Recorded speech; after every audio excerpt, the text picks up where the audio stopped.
Eu sou Fábio Rangel. Eu sou Rodrigo Carvalho. Eu sou Daniel Cavalcante. E eu sou Caio Gáudio. E está começando Enquadrando, podcast apaixonados por cinema, editado por Nathalie Martins. O episódio de hoje é sobre Seven, os 7 crimes capitais. Esse subtítulo é bem estranho, maravilhoso, né? Mas enfim, filme de 1995, dirigido por David Fincher, com o roteiro do Andrew Kevin Walker. Primeiramente, assim, falando sobre o Fincher, né, a gente já abordou ele em alguns dos nossos episódios aqui no Enquadrando. Eu não sei se vocês lembram, mas a gente falou sobre Garota Exemplar no episódio 16, bem lá na primeira temporada do podcast, né? Lembro. E recentemente a gente falou sobre Clube da Luta, né, no episódio 79.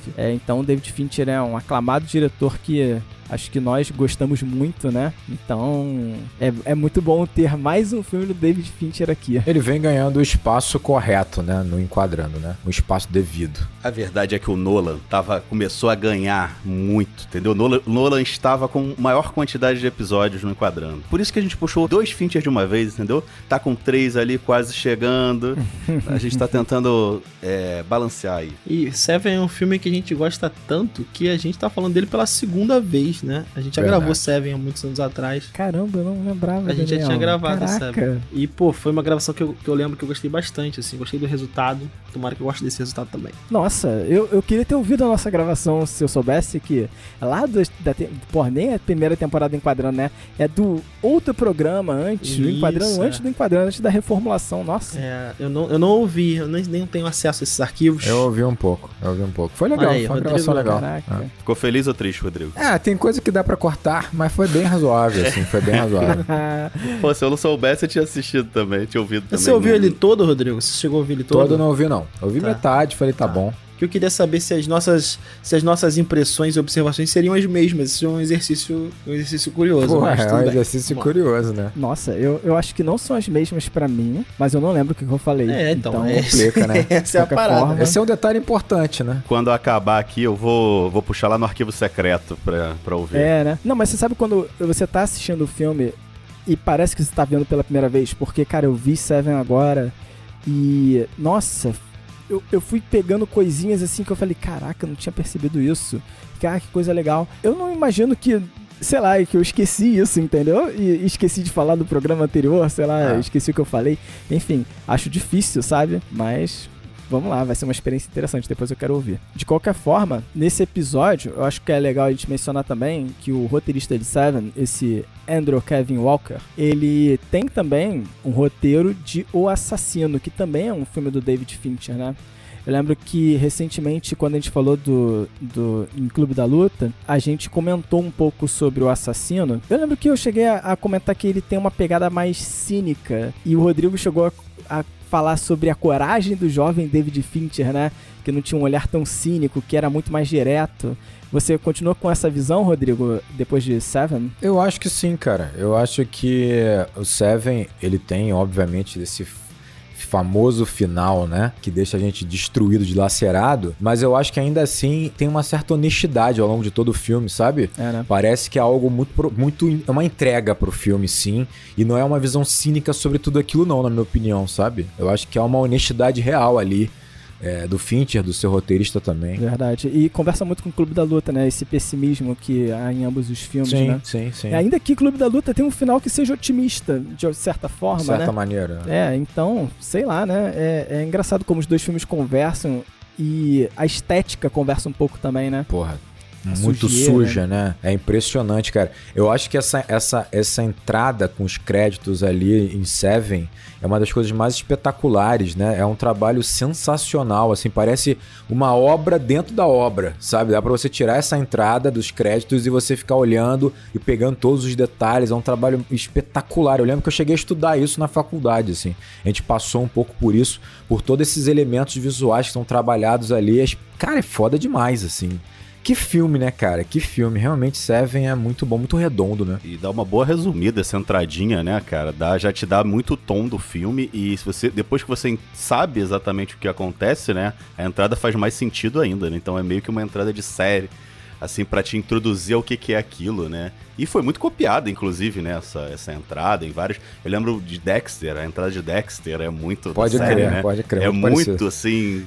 Mas tem várias outras séries e filmes que tentam fazer igual, né? De tão icônica que é. Eu lembro que, assim, surgiram alguns filmes logo depois que também tentaram seguir um modo operante, assim. Eu lembro do Colecionador de Ossos, por exemplo. Ah, verdade, né? Tinha um outro com Morgan Freeman, inclusive, na Teia da Aranha, uma coisa assim. Que eram filmes que tentavam, talvez, um pouco emular essa estética, né, mas eu acho que o original da forma como de fato né, em Seven é bem diferente, né, o amarelo, parece um filme noir, de fato, né, colorido, como a ideia era pra ser, né, realmente funciona muito bem. Acho que é clara a estética noir dele, né, mas ele consegue ser original ainda, né, isso que é muito fascinante. Apesar de ser tão batido, consegue ser tão original, né. E acho que a habilidade do Fincher como diretor de videoclipe também ajuda muito aqui, né. Ele era diretor de videoclipe? Não, ele dirigiu vários videoclipes da Madonna, o Vogue, inclusive, foi ele que dirigiu.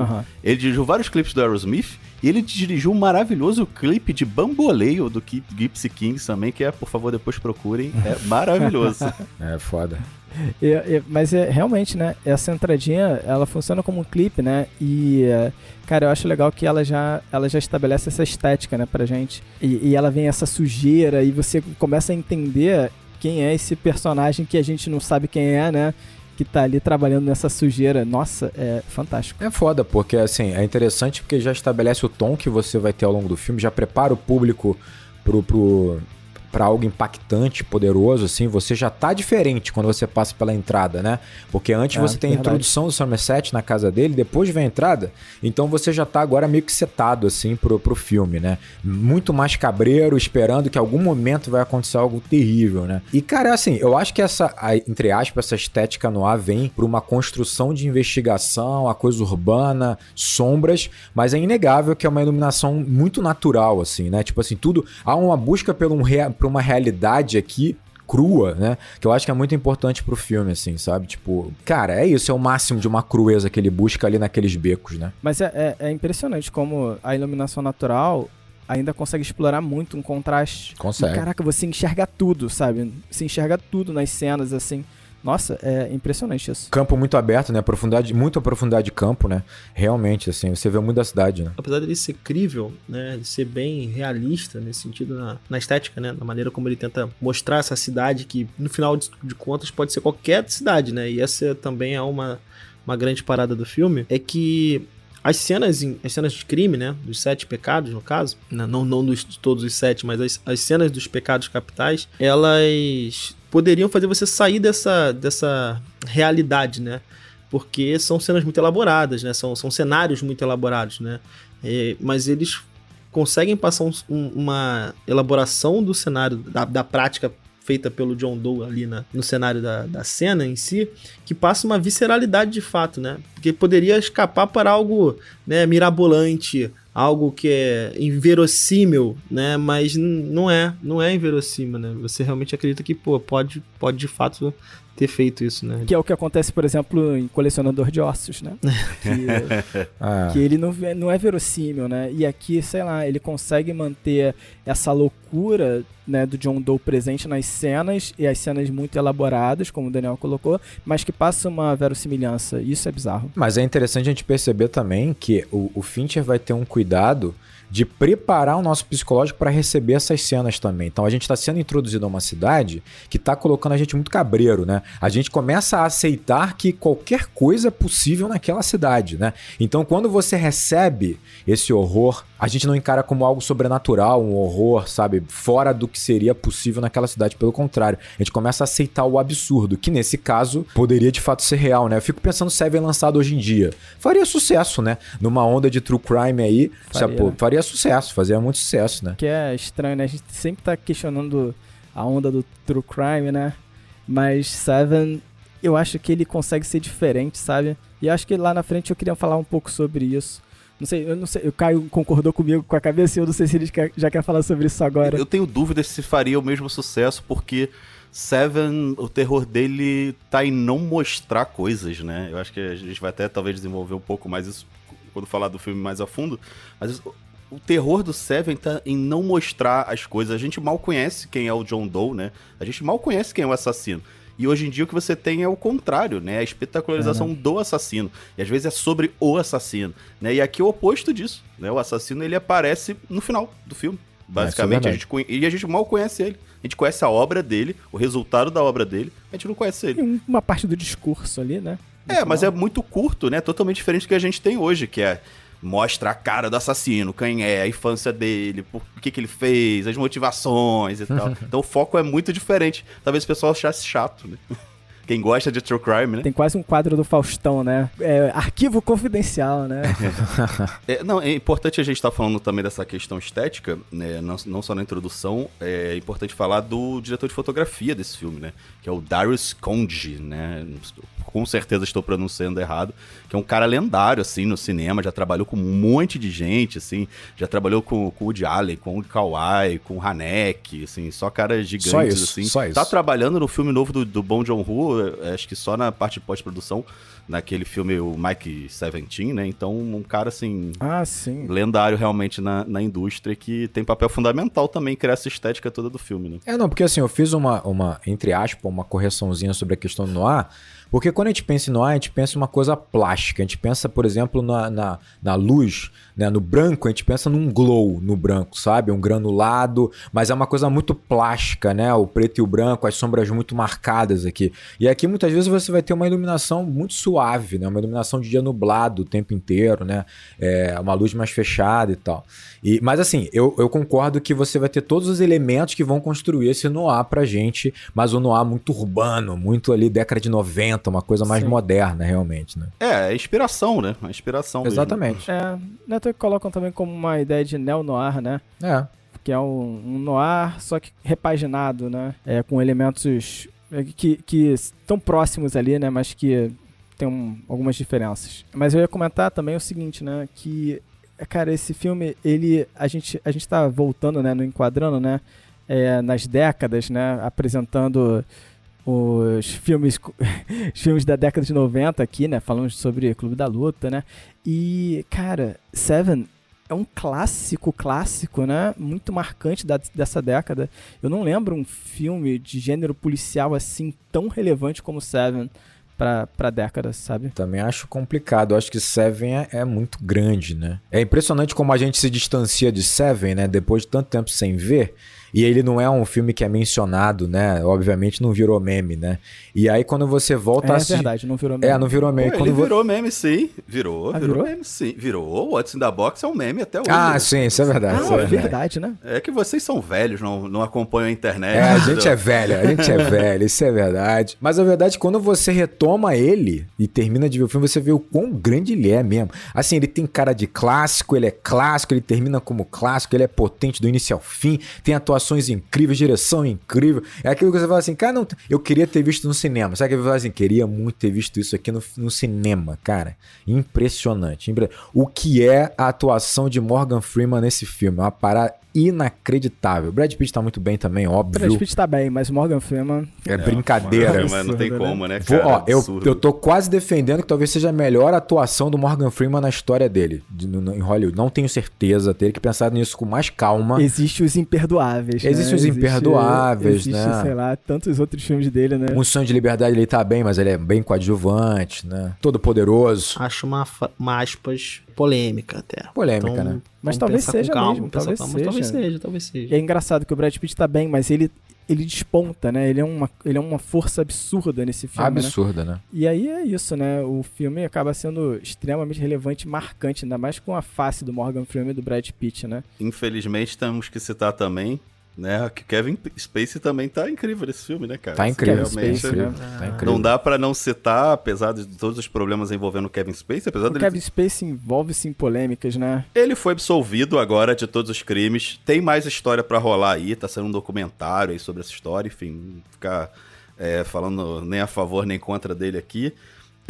Justiça que decida. Mas, pô, ele tá muito bem nesse filme também, ele tá muito cara? bem, Assim, impressionante. O papel dele e a forma que ele entrega esse papel também é fundamental, né? Pra dar o tom do filme. A mítica que a gente tem do John Doe, né? É por causa dele, cara. Eu digo por causa do ator, de fato, né? O fato dele não estar no crédito, né? Todo esse meandro que perpassa, né, a produção contribui pra ser um dos... Talvez seja o serial killer não é, talvez, né? Acho que não. Não é o serial killer mais lembrado do cinema, mas com certeza ele tá numa lista de um hall, porra, bem seleto. Não pode se esquecer que ele estava num neo-noir recente na época, né? Que era Os Suspeitos, né? Os Suspeitos. É que olha só, em mundo que existe o Hannibal, não tem como, Daniel. Desculpa, John Doe não é nada perante a Hannibal. Não tem essa. Concordo com você. Mas olha só, passando aqui os filmes de nosso querido amigo Morgan Freeman, eu acho assim, tem alguns filmes que tem que ser mencionados, né? Como o Invictus. Driving Miss Daisy. Né, realmente, O Sonho de Liberdade, como nós mencionamos, é muito bom também. Cara, mas vou te falar que talvez, hein? Talvez, Menina, né? De Ouro também, ele tá muito bem, mas ele é mais coadjuvante. Nossa, ali. É mesmo. Menina de Ouro. Foda. E não citou Todo Poderoso, né? Todo Poderoso. É verdade, né? Eu comentei rápido, vocês não me ouviram. Mas vamos pro filme? Posso puxar a sinopse? Vambora. Sinopse. Um detetive quase aposentado vai ajudar um novato a investigar uma série de assassinatos que envolvem pecados capitais. É isso, né? Curto e grosso, simples. Ok. E essa sinopse, ela foi possível graças ao apoio dos nossos apoiadores Tadeu Capistrano Bufa, César Augusto Tomasi, João de Lima Júnior e Lucas de Freitas. Galera, muito obrigado. Muito obrigado, gente. Galera. Muito obrigado, jovens. Apoiem o Quadrado.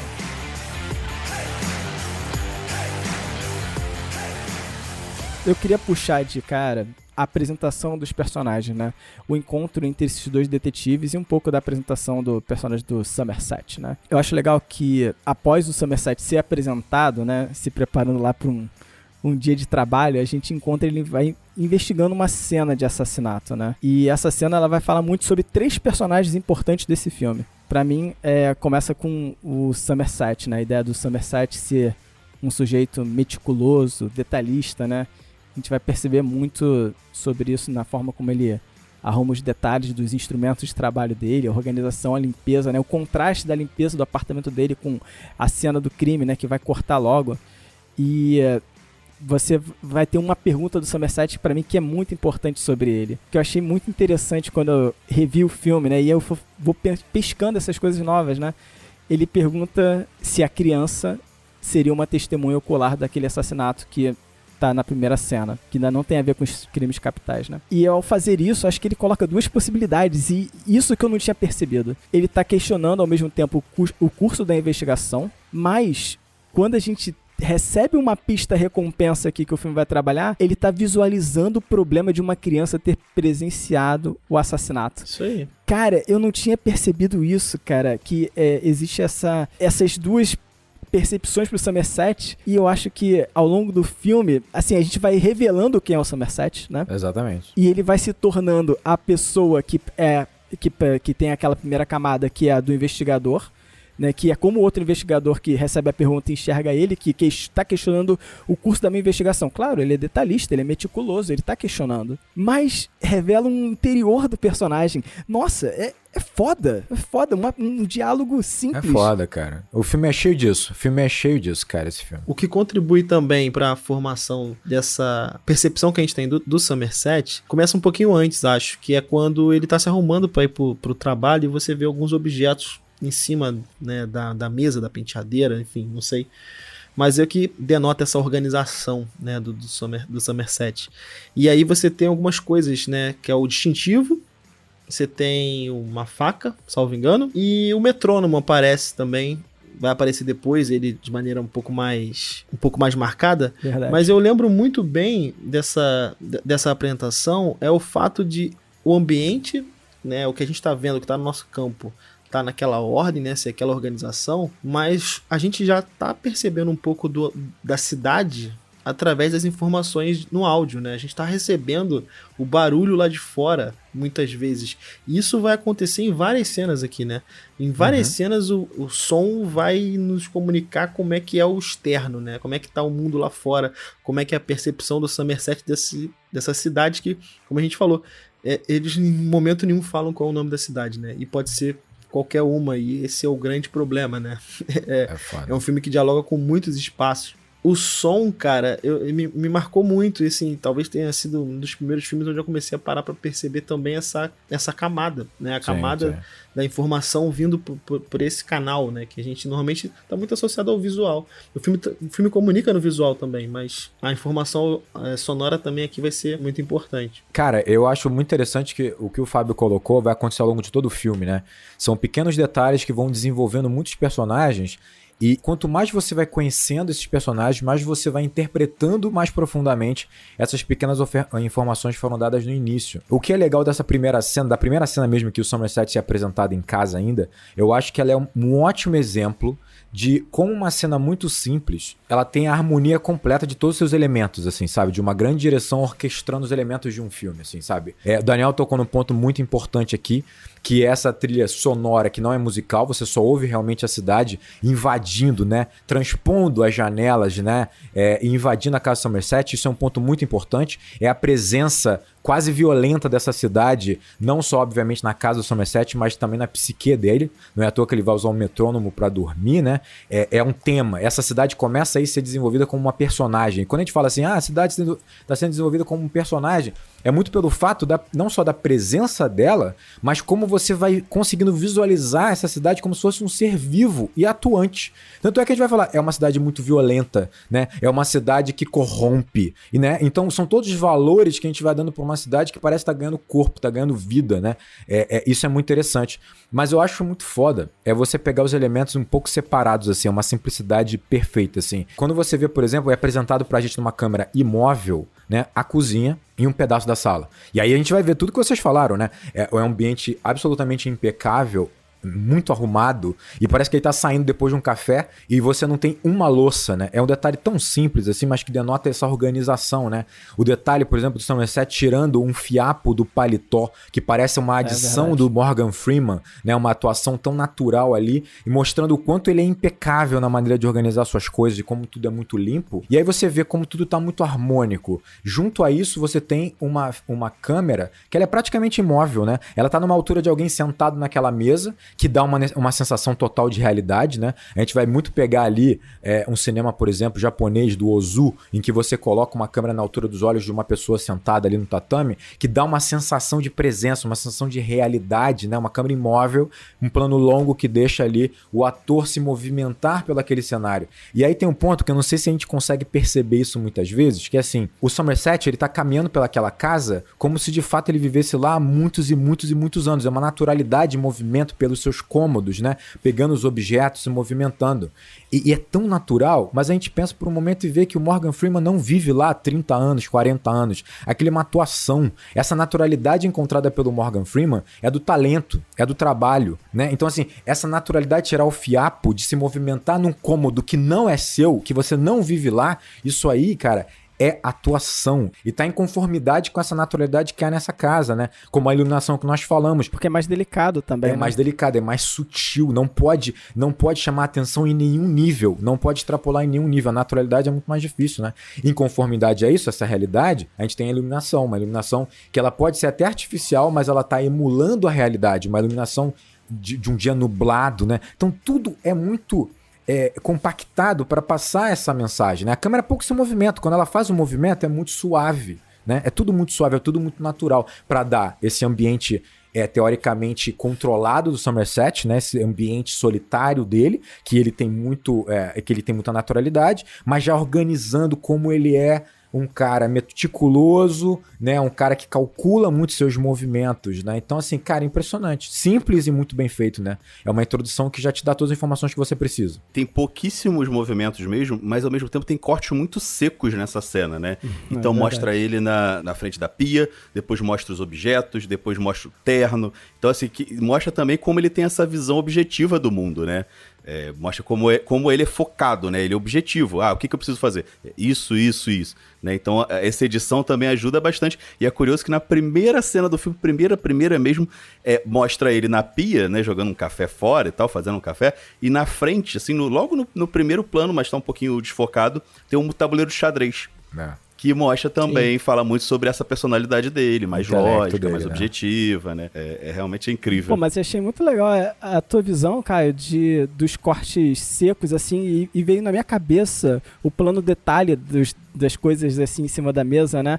Então, tipo, a objetividade da direção também passando a objetividade do Somerset. Legal. Exatamente, porra. Né? É tão natural pra ele esse processo tão calculado que não há qualquer tipo de indecisão.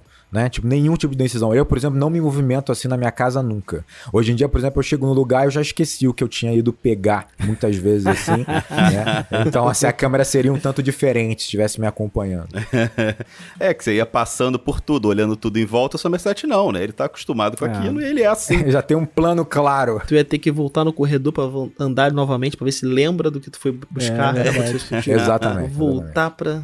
E aí a gente tem também a apresentação do detetive Mills, né, que vai fazer um contraponto aqui com o Somerset, né, e ele também faz uma pergunta, assim, na verdade o Somerset faz uma pergunta pra ele dá uma resposta que você também pode ficar refletindo sobre essa resposta e você fala, caraca, a pergunta é, por que motivo ele se esforçou tanto, sabe, pra chegar ali naquela cidade, sabe, pra poder ser detetive daquela cidade, se transferir pra lá, exatamente. E ele responde pelos mesmos motivos que você, ou pelos mesmos motivos que você tinha antes de decidir parar, né, de ser um detetive, né?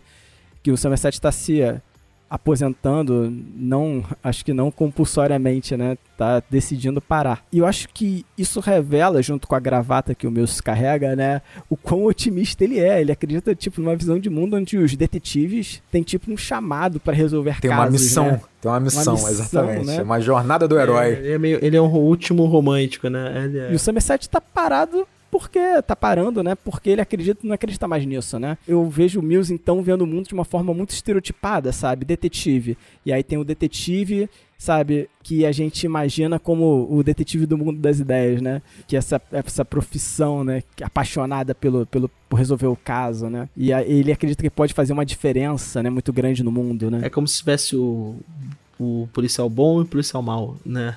Ele realmente faz meio que essa distinção, assim. Imagino que tu faça. Nessa cena, a cena onde os dois se encontram pela primeira vez, existe um terceiro detetive, né? Que é o detetive do caso do menino, né? Que você acabou de falar, né, na pergunta. E eu lembro que agora, né, da última vez que eu vi o filme, esse detetive, quando ele tá dialogando com o Somerset, a mise-en-scène bota ele com a cabeça dentro de um arco do sangue, o sangue do assassinato que tá na parede. Esse detetive policial, ele se insere nessa situação, né? Então você fica, porra, cara, eu até fiquei pensando, pô, esse cara se ele aparecer de novo, esse cara vai morrer, tá me dando uma pista aqui, né? Uhum.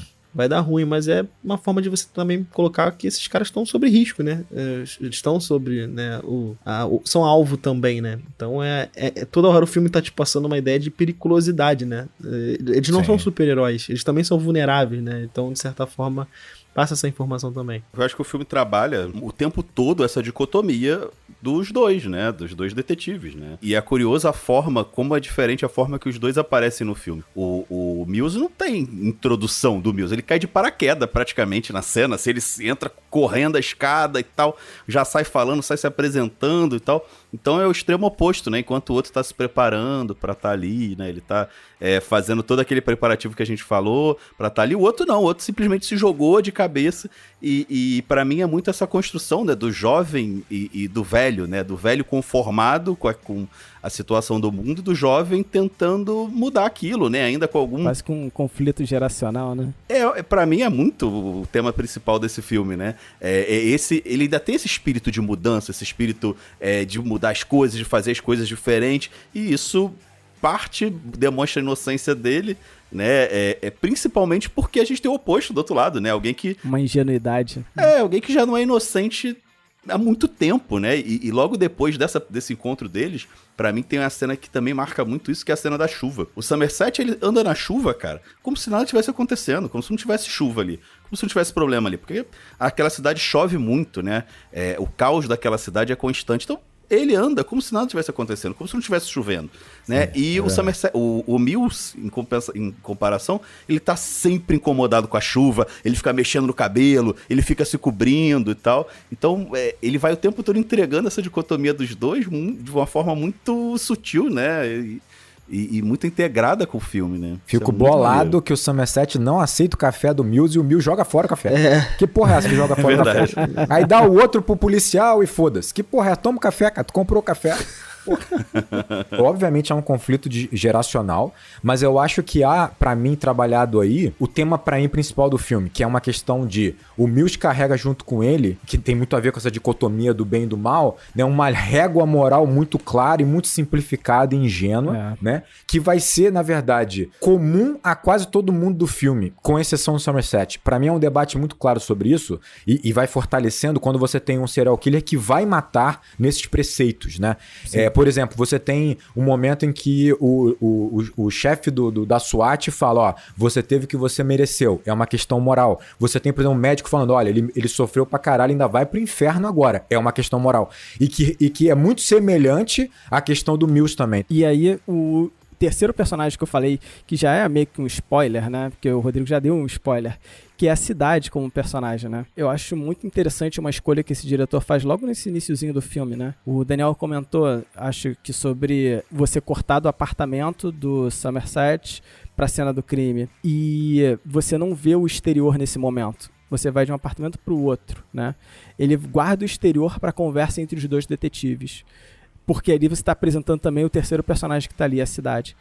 Eu acho legal que o Somerset cita o lugar sem dizer o nome, né? E a gente fica com essa cidade sem nome. A conversa deles é atravessada pelos barulhos da cidade. A chuva atrapalha, a ambulância atrapalha, tudo atrapalha a conversa deles, assim. E aí vem o caos que o Caio comentou, né? Que a cidade traz esse caos, traz essa confusão toda. E pra mim, a cidade é esse personagem a ser decifrado no filme, sabe? Porque esse lugar, ele tem uma relação muito forte com John Doe, quase como se eles fossem um só. É como se fosse o ambiente propício pro nascimento dele, e é nele que ele também vai conseguir se esconder, né? Só que depois eu quero entrar um pouco mais a fundo nisso. Eu também. Eu ainda entendo um pouco sobre como se essa cidade e o John Doe fossem um.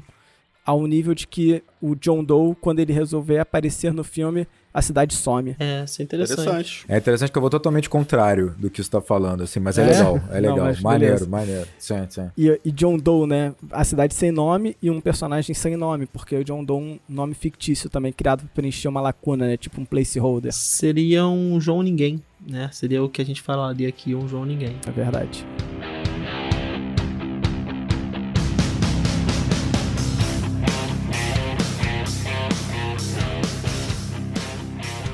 O Rodrigo quer falar um pouco sobre a Divina Comédia, né, Rodrigo? E a relação com os personagens. Mas antes, eu acho que a gente cometeu uma falha aqui nesse episódio e que o Caio vem para resgatar essa falha. A gente tem um outro filme do Fincher gravado também, né? A Rede Social. É qual episódio, Caio? Putz, aí tu vai me quebrar também, né? Tinha que ter perguntado antes. Não tem problema. A gente acha aqui agora. Mas aí eu volto ao meu ponto, entendeu? O Enquadrando, pra não perder a fama de hater do Nolan, a gente saiu puxando o filme aí pra passar. Porque o Nolan tava com 4 filmes. Aí a gente puxou Villeneuve aí, entendeu? Villeneuve tá com 4 filmes agora. E Fincher também tá com 4 filmes agora, entendeu? Então pode continuar falando mal da gente. Episódio 48. Pô, episódio legal. Gosto muito de rede social, hein? Continuamos contra o Nolan. Caraca. Que isso. Eu não tô não, hein, gente. Tô contra o Nolan não, hein. Cara, então... Eu acho que tem a relação óbvia com o Divina Comédia, o filme toda hora fala sobre isso, né? Só que é interessante quando você pensa nos personagens, né? E você relaciona com o filme, que cria algumas camadas, assim. E talvez tenha a ver com o que a gente tá debatendo aqui, a questão de como o Mills tem essa moral dele, como o Somerset vai ter essa moral muito mais cinza, assim, muito mais complexa, né? E principalmente se você pensar que essa moral do Mills, que você vai encontrar em outros personagens ao longo do filme, é uma moral cristã, né? É uma moral de bem ou mal baseada nisso, né? Em questão de céu e inferno, né? Que é o tema principal desse filme aqui.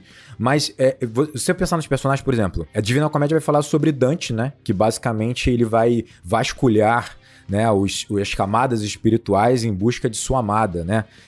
Que é a Beatriz, né? Que morreu.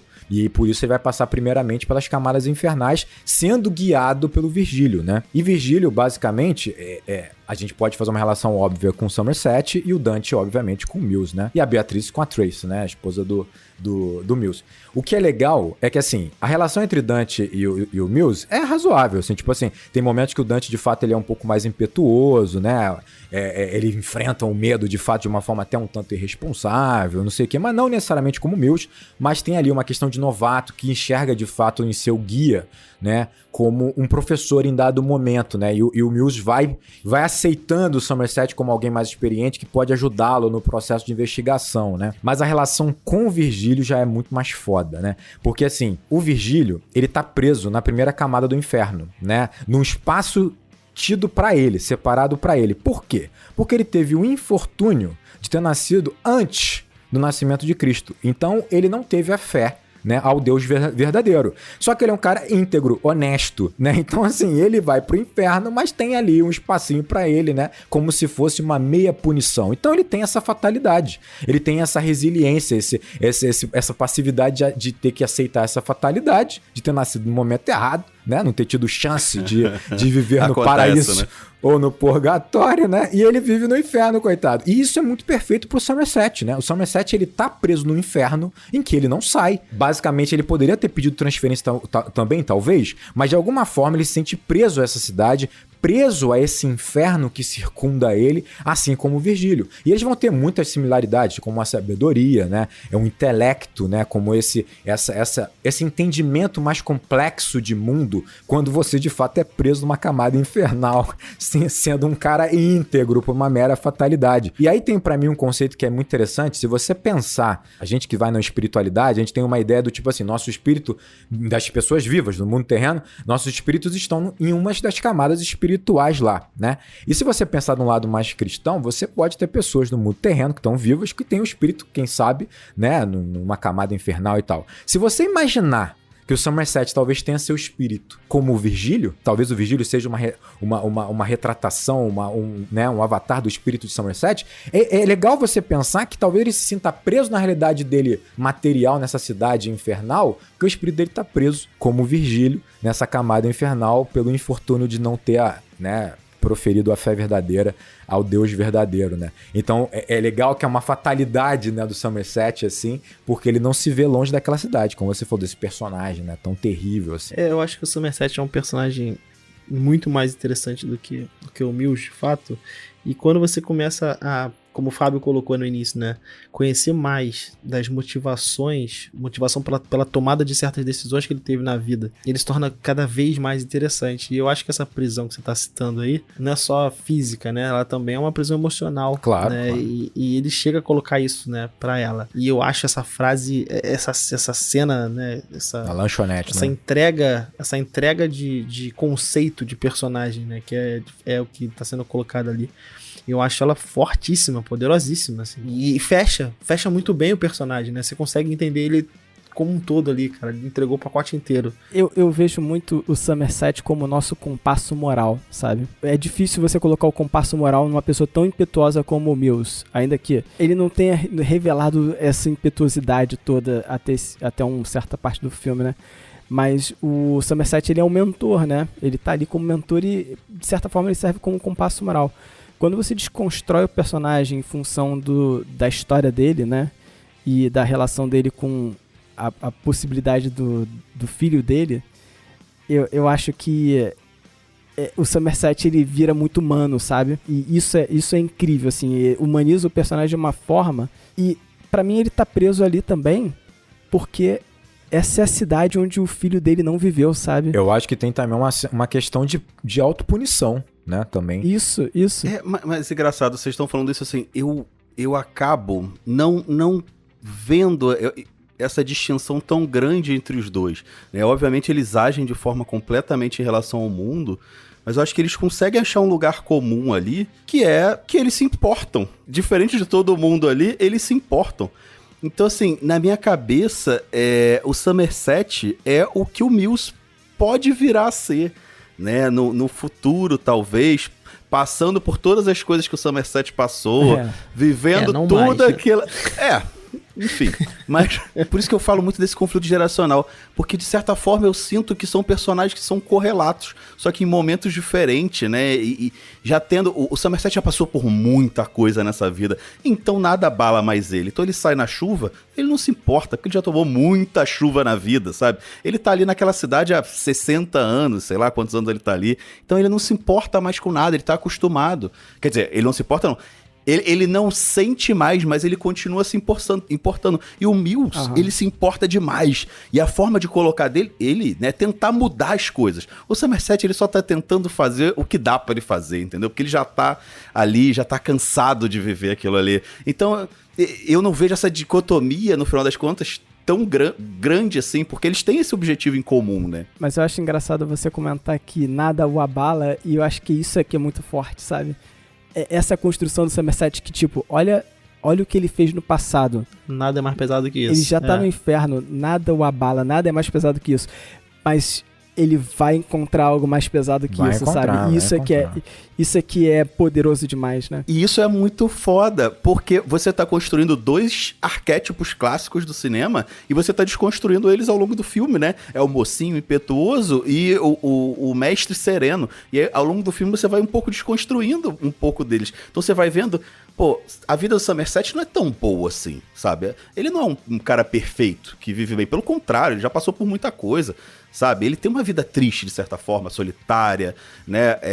Ele é um cara muito rígido com ele mesmo e com tudo, né? Aquela cena na biblioteca é clássica, é muito clara sobre isso. O pessoal chama ele pra, vamos jogar, Somerset. Ele fala, um monte de livro aqui vocês vão jogar. Então ele não se permite, cara. Ele não se permite ter um momento de diversão. Ele não se permite descansar. Então é uma vida triste também, né? É o velho sábio, né? O tropo do velho sábio, mas que a gente tá vendo o outro lado do velho sábio, né? Que é essa solidão. É o Yoda sozinho no planeta lá, 100, 200 anos. Já que o Fábio tá com essa mania de botar Star Wars, tudo é Star Wars, né?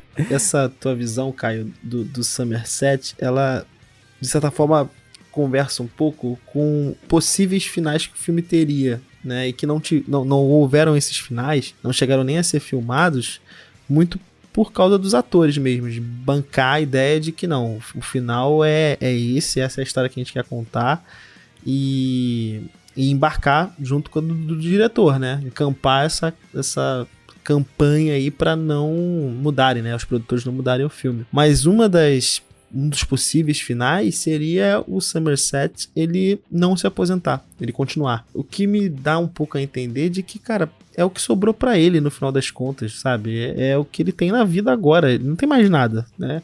Ele tem essa rotina que ele, né, cuida com tanto afinco da rotina dele, né? Então, fico pensando assim, é como se sobrou isso de fato, esse é o pulso de vida que ele tem, né? Eu tava ouvindo o programa do Rapadura Cast sobre Seven, tem uma pessoa, uma psicóloga lá, e eles falam sobre essa ideia do pulso de vida. Eu fiquei me perguntando e aplicam essa ideia ao Somerset. Eu acho que faz muito sentido aqui.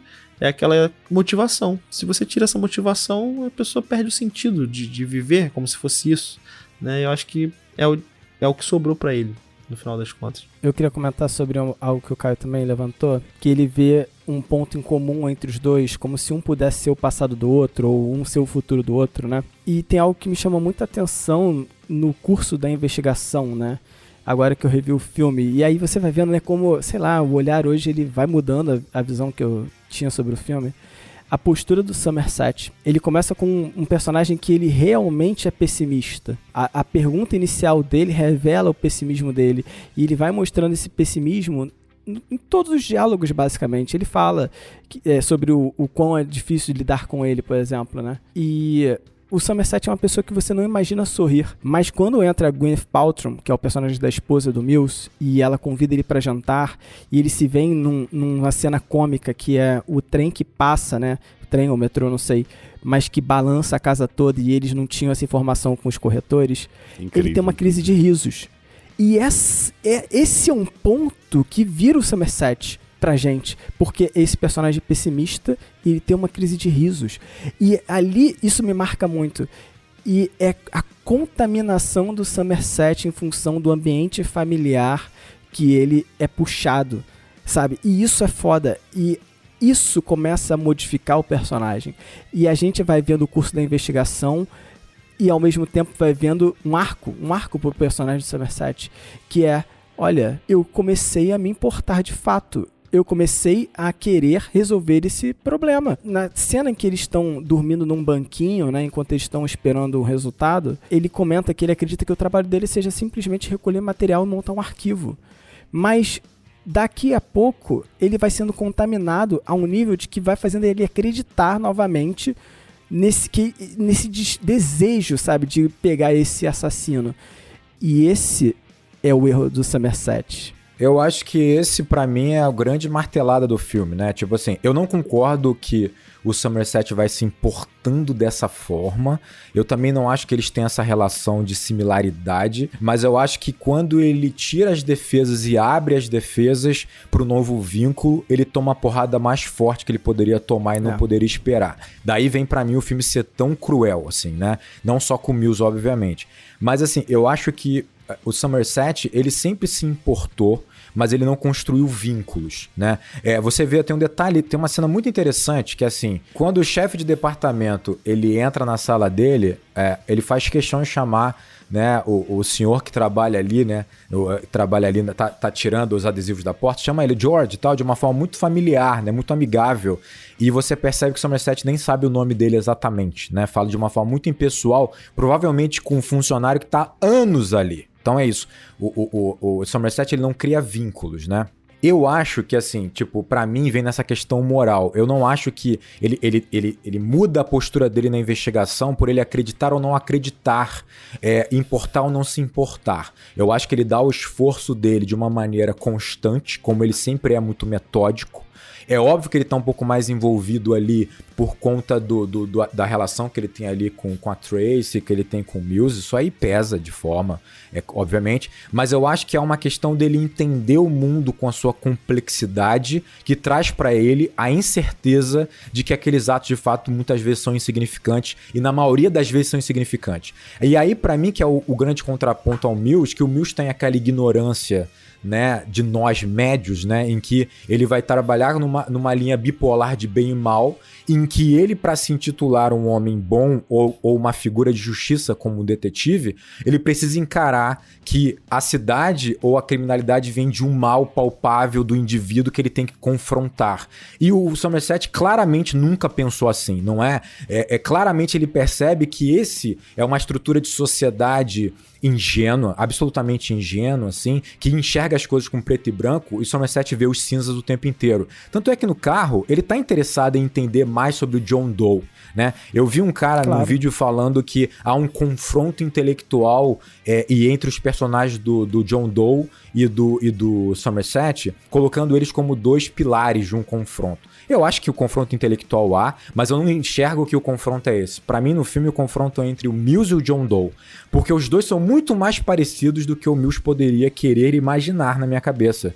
Exatamente porque os dois têm réguas morais e os dois têm uma linha de preto e branco muito forte, e mais do que isso, pro Mills e pra linha dele, né, de construção de personalidade, de construção de indivíduo nessa sociedade dele tão simplória e bipolar, ele precisa de existir indivíduos como o John Doe. Porque quando há o indivíduo que representa o mal, ele se auto-intitula como bem. Para ele é muito importante essa estrutura dicotômica entre, se eu não tiver referenciais para me colocar como uma pessoa boa, que tem atos benéficos, eu então vou ter que me desconstruir inteiro como indivíduo. Se eu não tenho indivíduos que vão me oferecer atos maléficos, dado de alguma referência que eu tenha. Então, assim, eu acho que tem muito mais a ver o Mills no confronto com o John Doe. Claro, eles têm ferramentas diferentes, visões opostas e tal, mas se você perceber, o John Doe fala uma parada que é no alvo. Ele fala assim pro Mills: você trata a primeira vítima da gula como se fosse um ser humano,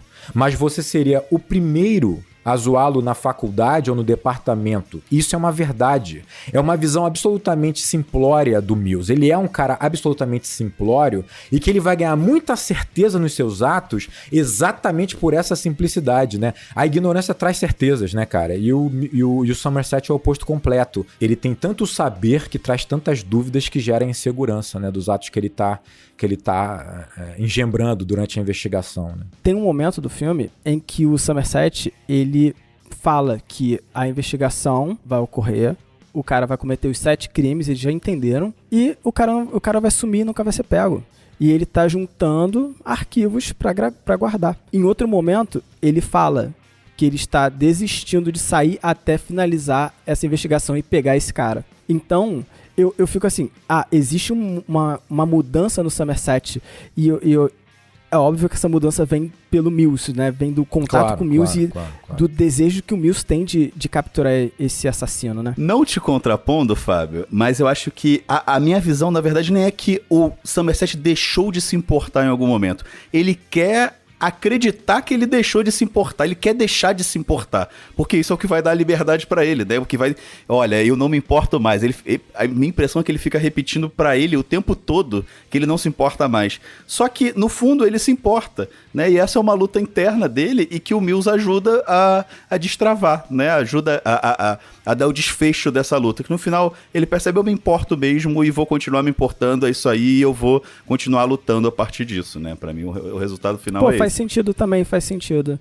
Até pela ideia da construção do Somerset, o filho que ele não teve, faz Exatamente. sentido. Concordo com o Rodrigo quando ele diz que são personagens com veias morais muito diferentes, mas eu concordo com você, por exemplo, quando você diz que há uma mudança na percepção do Somerset.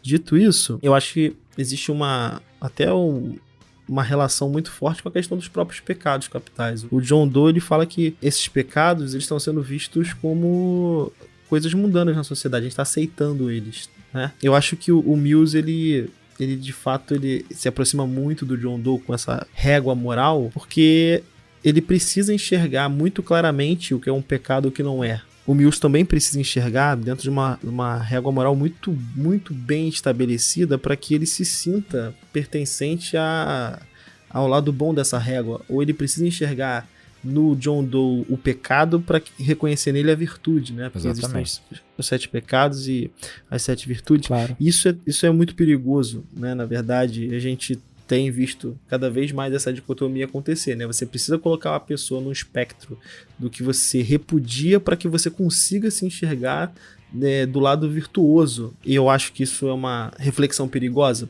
uma vez que se a gente não enxerga no outro o aspecto do pecaminoso, a gente tem que imputar isso nele para se enxergar no âmbito do virtuoso. Sim. E é aquela bendita história, né? Tem certos pecados, né? Tem certos crimes, mas alguns são mais severos do que outros. Então, quando você diz assim, você trata o cara vítima do primeiro crime, né? Da gula, como uma pessoa e não como um animal, mas você cometeria provavelmente contra ele um assédio, você cometeria contra ele um ato vexatório, ou seja, é aquela ideia de que, existem estágios, né? Existem crimes aí, existem níveis do que é aceito e o que não é aceito. Pra eu me acomodar então, confortavelmente nessa régua, né? Claro. Que obviamente eu vou descumprir muitas vezes, né? Eu acho que há uma mudança, eu não sei se eu me fiz entender, né? Eu acho assim, há uma mudança, mas parece que, na minha cabeça, o Somerset, ele aceita ser afetado por aquela família. E aí que tá a beleza dos personagens. Eu tô falando que o Mills, ele é um cara simplório na sua maneira de enxergar, e talvez ele seja pela sua construção de pessoa, né? Teve uma faculdade em que ele era o mais popular, talvez um quarterback, né? Ele vai ter depois... Ele fala, né, que ele teve alguns prêmios e algumas promoções ali na carreira de detetive, né? Ele diz que ele teve umas medalhas de honra, não sei o que e tal. Provavelmente numa cidade infinitamente mais fácil do que a cidade que ele vai pedir a transferência, e traz pra ele a certeza de que ele tá apto a executar essa justiça que ele tá levando pra aquela cidade, dentro dessa visão moral dele, né, muito bipolar, né, muito retilínea. Só que ele é mais que isso, né, porque o ato dele realmente se colocar, né, com essas certezas ingênuas dele, para ele se jogar nesse processo, traz uma deteriorização no relacionamento dele. Sim, ele bem percebeu o que está acontecendo, mas de qualquer maneira ele está criando vínculos com que ele está se envolvendo com a parada, e isso é inegável, que é algo que o Somerset nunca faz. Então eu acho que naquele momento ele percebe o seguinte, cara, eu preciso realmente aceitar e me permitir envolver muito mais com o que eu estou investigando, né? É aquilo, né? Ele fala na lanchonete pra Tracy, né? Ele fala assim, eu tenho certeza que eu tomei a melhor atitude que eu poderia tomar. mas numa linha racional. Mas não tem um dia que eu não vá me arrepender de ter pedido isso pra minha esposa. Então, assim, ele tá deixando as emoções o afetarem, né? Criarem vínculos novamente, né? E é por isso que eu acho que ele aceita essa transformação, óbvio. Mas pra mim não é uma transformação, assim, concreta, né? Assim, o personagem, né, tá se revelando o outro, né? Eu acho tanto que ele se enxerga no Mills, de certa forma, em certa medida, é que ele fala isso pra ela, né? Ó, se você tiver a decisão de não ter essa criança, nunca conta pra ele, porque você vai destruir o cara. Então ele tá, de certa forma, se espelhando ali. Ele sabe o que vai acontecer com o Mills, né? Ele tá se colocando no lugar, pelo menos, tá se fazendo esse exercício. Então eu acho que realmente há uma mudança de perspectiva aí, pelo envolvimento emocional dos dois. E a cena que constrói isso é a investigação na casa, né? O jantar. E tem uma cena, um detalhe nesse jantar que ele esse detalhe é foda. Incrível. Eu não sei se é esse detalhe que você tá pensando. Eu acho que sim, é do vinho, né? Da taça de vinho. Taça do vinho. Esse é incrível, né, cara? Demora um frame a parada. E é maravilhoso, é maravilhoso, é maravilhoso. O Mills entrega o copo de vinho e o Somerset tá, né, entretido com a investigação, e tem a questão do tremor, né, do metrô tá passando próximo, e ele precisa pegar rapidamente o copo e levantar o copo, e aí ele percebe que o Mills acabou de servir vinho pra ele, não numa taça, mas num copo de, sei lá, um copo de requeijão que a gente usaria aqui no Brasil, alguma coisa assim, né. Em um frame, o Mills não tá nem ligando pra isso, mas o Somerset olha pra ele com um certo espanto. E acho que esse detalhe resume muito bem a relação dos dois, né? Quem eles são, né? Mas o Somerset escolhe deixar pra lá, né? Ele olha e fala, tudo bem, eu vou beber o vinho aqui mesmo e é isso aí. Então ele tá se abrindo. Entendi como ele funciona, né? Acho que essa é a questão, né? Pô, eu entendi como ele funciona. Ele é isso, não tem como esperar nada diferente disso, né? Exatamente. Ele vai trazer o vinho, mas não vai estar no copo, não vai estar numa taça. E Daniel, se fosse um frame só, você não teria visto, Daniel. Um frame é muito rápido. Calma aí. Daniel tem essa maneira de falar demora um frame. Eu quero voltar no arco do Somerset. Pra mim, o Mills ele vai contaminando o Somerset. Nem que seja pra revelar quem de fato é o Somerset ali que ele tá escondendo, ou que seja pra transformar o Somerset em alguma outra coisa. Acho que a gente pode não concordar, né? Mas a gente vai tendo um Somerset diferente sendo apresentado ao curso da investigação. Pra mim, eu acho interessante que o fato do Somerset ter esse desejo agora de pegar o assassino, esse parece ser um erro dele, né? O Somerset ele parece entender, de certa forma, os limites da profissão dele. Num misto que eu entendo assim como um pessimismo e ética, digamos assim, né? Mas a proximidade com Mills faz essa vontade surgir de pegar o assassino e faz com que ele ultrapasse esse limite. Ele use, por exemplo, aqueles dados que ele não poderia ter, né? Pois ferem direitos individuais, né, para um bem maior, digamos assim, né? Então ele começa a olhar o mundo mais dicotômico, digamos assim, tem um bem maior aqui, então a gente vai explorar esses dados que a gente não deveria ter, os dados do FBI, de cadastro de pessoas que pegam livros que seriam perigosos, digamos assim, né? Hoje você tá de boa, né, Caio? No âmbito jurídico você tá de boa hoje, né? Entrar na casa de alguém, você manda... Não. Usar os dados aí da... lá nos Estados Unidos é liberado. Aqui existe um marco legal que você não pode fazer isso, né? Mas lá nos Estados Unidos é liberado, né? É de boa. E entrar também sem mandato na casa dos outros, aí depende, você faz um corte aí, né? Na renda média do lugar, né? Se for na periferia, pode, à vontade, entra e pega, faz o que quiser. Se for na zona rica, não. Aí, mesmo que a pessoa jogue bomba, atire de volta, você só conversa, espera o mandato chegar, entendeu? Não precisa nem dos R$50 pra fazer alguém falar, né? Não precisa. É ironia, tá, gente? Só pra explicar. É ironia. Mas eu acho que esse fato desse bem maior e desse abuso de poder, digamos assim, essa ultrapassagem do limite ético do Somerset faz com que eles cheguem ao assassino de fato. E isso pra mim é que torna muito interessante, porque eles vão perder o distanciamento da investigação para se tornar parte do plano do assassino. Tudo justamente porque o assassino, que achou que nunca seria pego, porque o plano dele era perfeito, resolve admirar aqueles policiais que conseguiram chegar nele. Esses aqui são os policiais especiais. Deixa eu me envolver com eles, né? Então fica uma sensação de que aquelas pessoas que eram o nosso... Aquela pessoa, né? O Somerset, que era o nosso compasso moral do filme, ele se sujou de alguma forma, sabe? E a consequência tem que ser devastadora para alguém que tá nesse mundo e comete esse deslize, digamos assim, sabe? É curioso que, assim, eles só conseguem chegar no John Doe porque eles, de certa forma, burlaram as regras, né? Exato. Quebraram um pouco das regras, E isso é que faz o John Doe admirá-los de alguma forma, né? Como se eles fossem os diferentes, né? O que estão tentando fazer de forma diferente com que aquele ambiente está acostumado, né? Faz sentido, né, essa admiração, mas é curioso eles serem policiais que vão ser ovacionados ou louvados pela atitude transgredindo a regra, né? O John Doe não sabe como eles chegaram, né? O John Doe, ele não tava prevendo isso, e por isso que ele admira, né? Porque o próprio John Doe, ele diz que ele mesmo não segue as regras da sociedade, então ele admira por isso, né? Então, por isso que eu falei, faz bastante sentido, e faz mais sentido ainda porque é o Mills que quebra, né? Que rompe essa barreira, né? Que vai jogar e dar o pisão na porta para entrar. É ele que vai, né, passar por cima da barreira. O experiente, que tá, né, acostumado com o trâmite, que tá mais contaminado por essa cidade, tá nela há muito tempo, ele vai seguir as regras ainda. Mas é o Mills que vai romper essa regra. Ele quase segue, né? Digamos assim, né? E aí ele vai colher consequências, né, gravíssimas, de fato. Mas o Somerset também, né? Vai colher consequências gravíssimas por essa contaminação, né? Não tão graves quanto o Mills. Essa contaminação, na verdade eu leio, você chama de contaminação, né? Eu leio como, cara, se você se importa e se você quer fazer alguma coisa, você vai sofrer as consequências disso. Porque tudo tem consequências no mundo, né? E no momento que a gente se contrapõe à lógica daquele próprio mundo, ainda que seja cedendo um pouquinho a ele, né, você vai sofrer essas consequências também, né? Você se sujou um pouquinho com aquele mundo, né, mas você está se contrapondo a ele, então você vai sofrer as consequências daquele mundo. Se você desde o início só seguisse a lógica do mundo, talvez você não sofresse as mesmas consequências que eles sofreram, né? Eles só sofrem porque eles são oposição àquilo, né? Aquela maluquice daquela cidade, né? Assim, digamos que eles não tivessem acesso àquela informação, mas no caso eles tinham, né?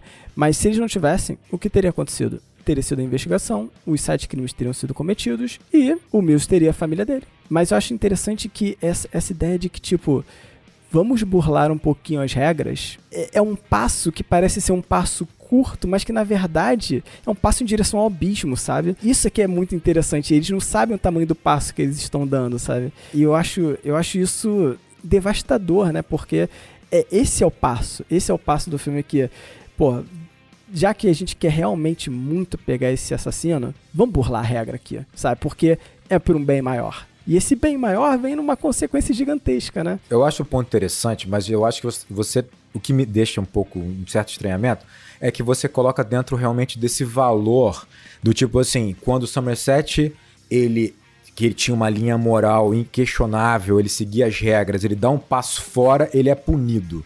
Cara, pra mim a punição vem estritamente dele ter aberto suas defesas em termos de vínculo, sabe? E não necessariamente por conta dessa conduta em investigações. Eu acho que o Somerset, pra mim, ele segue a regra por uma questão de cálculo. Ele faz um cálculo de quanto aquilo vai ser benéfico ou não vai ser benéfico e de quanto aquilo ali tá dentro do que ele acha razoável ou não acha razoável. Quem leva pra um lado muito mais moral do que é certo ou errado é o Mills, não é ele na minha cabeça. Eu acho que até por toda a intelectualidade dele, ele vê aquela vida tão complexa que ele não consegue ficar preso dentro de uma régua tão simples assim, do tipo assim, eu não devo burlar a lei porque é errado, entendeu? Eu concordo com você. Só que, por isso que eu usei um misto de pessimismo e ética, sabe? Tipo, vale a pena a ética, porque eu acho que não vai resolver. Cara, o Daniel tá me dando nervoso do caralho. Gente, você pode botar no programa. O Daniel está gravando, ele está jogando. Cara, é repelente. Repelente não, é veneno de mosquito na cara dele, pra cima e olhando pra cima. Eu tô de óculos. Eu concordo, Rodrigo, que vem dessa abertura que ele dá, que ele era um cara fechado e ele começa a se abrir. E é ali que pode estar o primeiro erro dele. Beleza, pode ser. Eu gosto só de pensar que é um processo, que ele começa a se abrir ali e aí ele vai o quê? Se interessando mais, sabe, pelo próprio Mills, vai se aproximando do Mills e como a investigação é muito importante pro Mills, é muito importante pra ele. Pode ser. E aí ele vai chegando nesse ponto em que ele, beleza, então vale a pena burlar a ética aqui, sabe? Não pela investigação em si, pelo Mills, entendeu? Não, aí eu concordo contigo. E aí a cidade engole ele, né? Tipo, e a cidade engole ele, exatamente. Eu acho que vocês estão colocando essa ideia do Somerset, ele de certa forma, se afeiçoar ao Mills e né, isso mudar um pouco o comportamento dele. Mas acho que a gente não pode ignorar a relação dele com a esposa do Mills, né? Com a Tracy. É ela, pra mim, a válvula de mudança. É uma relação familiar, exatamente, que ele tá tendo, né? Não, eu digo que eu acho que assim, eu acho que é realmente ela. Eu acho que ela é a mudança no Somerset. É ela que promove essa transformação. Eu não acho que o Mills seja responsável por ela. Eu acho que o Somerset, quando olha pro Mills, ele na verdade não tá enxergando ele, tá enxergando ela. Porque ela se permitiu se conectar a ele também. Eles são as únicas pessoas, né? Ela é sozinha, mas ele também é. Então, assim, eles desenvolveram uma relação ali, que eu acho que é a relação que o Somerset... É quase uma reparação do pecado que ele fez. Exatamente. Exato. Ele, com certeza, aquilo associa diretamente à esposa dele, da antiga esposa dele. Aliás, a gente fez essa injustiça de não falar da Gwyneth Paltrow. Ela aparece muito pouco e ela tá incrível, né, cara, nesse filme também. Assim, o pouco que ela aparece, ela entrega muito, assim. É um misto de solidão com uma certa medo e uma inocência, mas uma força ao mesmo tempo, né, realmente. Ela era a namorada do Brad Pitt na época, né? E aí ela aceita participar do papel. Cara, é maneiro. Por um convite dele e tal, né? Tentou convencer ela. Cara, eu acho que eu concordo muito com o que tu colocou, porque cria até uma relação muito interessante com a Divina Comédia, porque é a Beatrice que vai pedir pro Virgílio ajudar Dante na sua jornada, né? E é interessante, e é muito legal você perceber isso, que tipo assim, o Somerset, de alguma maneira, quando ele se envolve na investigação, ele tá protegendo o Mills e de alguma forma tá tentando, de alguma maneira, atenuar e melhorar a relação dele com a Tracy, né? Tipo, porque quando ele desafoga a investigação, né? Quando de alguma maneira ele contribui pro Mills não ficar soterrado, né, na incompetência, né, porque é impossível, e ele se sente incompetente muitas vezes, isso ajuda de alguma maneira na relação que ele tá vendo que tá se degradando, né. Ah, maneira essa comparação com a Divina Comédia, faz muito sentido, Tu pensa uma parada, se o Mills chegasse no final da sua jornada que sabemos aqui, devastado como ele tava devastado, ele tivesse a chance de viajar pelas camadas espirituais, mesmo que infernais, em busca da Tracy, né, pra um último olhar, pra um última palavra de pedido de perdão, de arrependimento, ele faria assim como o Dante. Muito mais que o Dante, sem dúvida nenhuma, né? Cria uma relação, acho que direta. É só o que ele gostaria até o resto da vida dele. Muito maneiro, fecha totalmente a metáfora, a comparação aí, né? Das duas obras. Livro foda.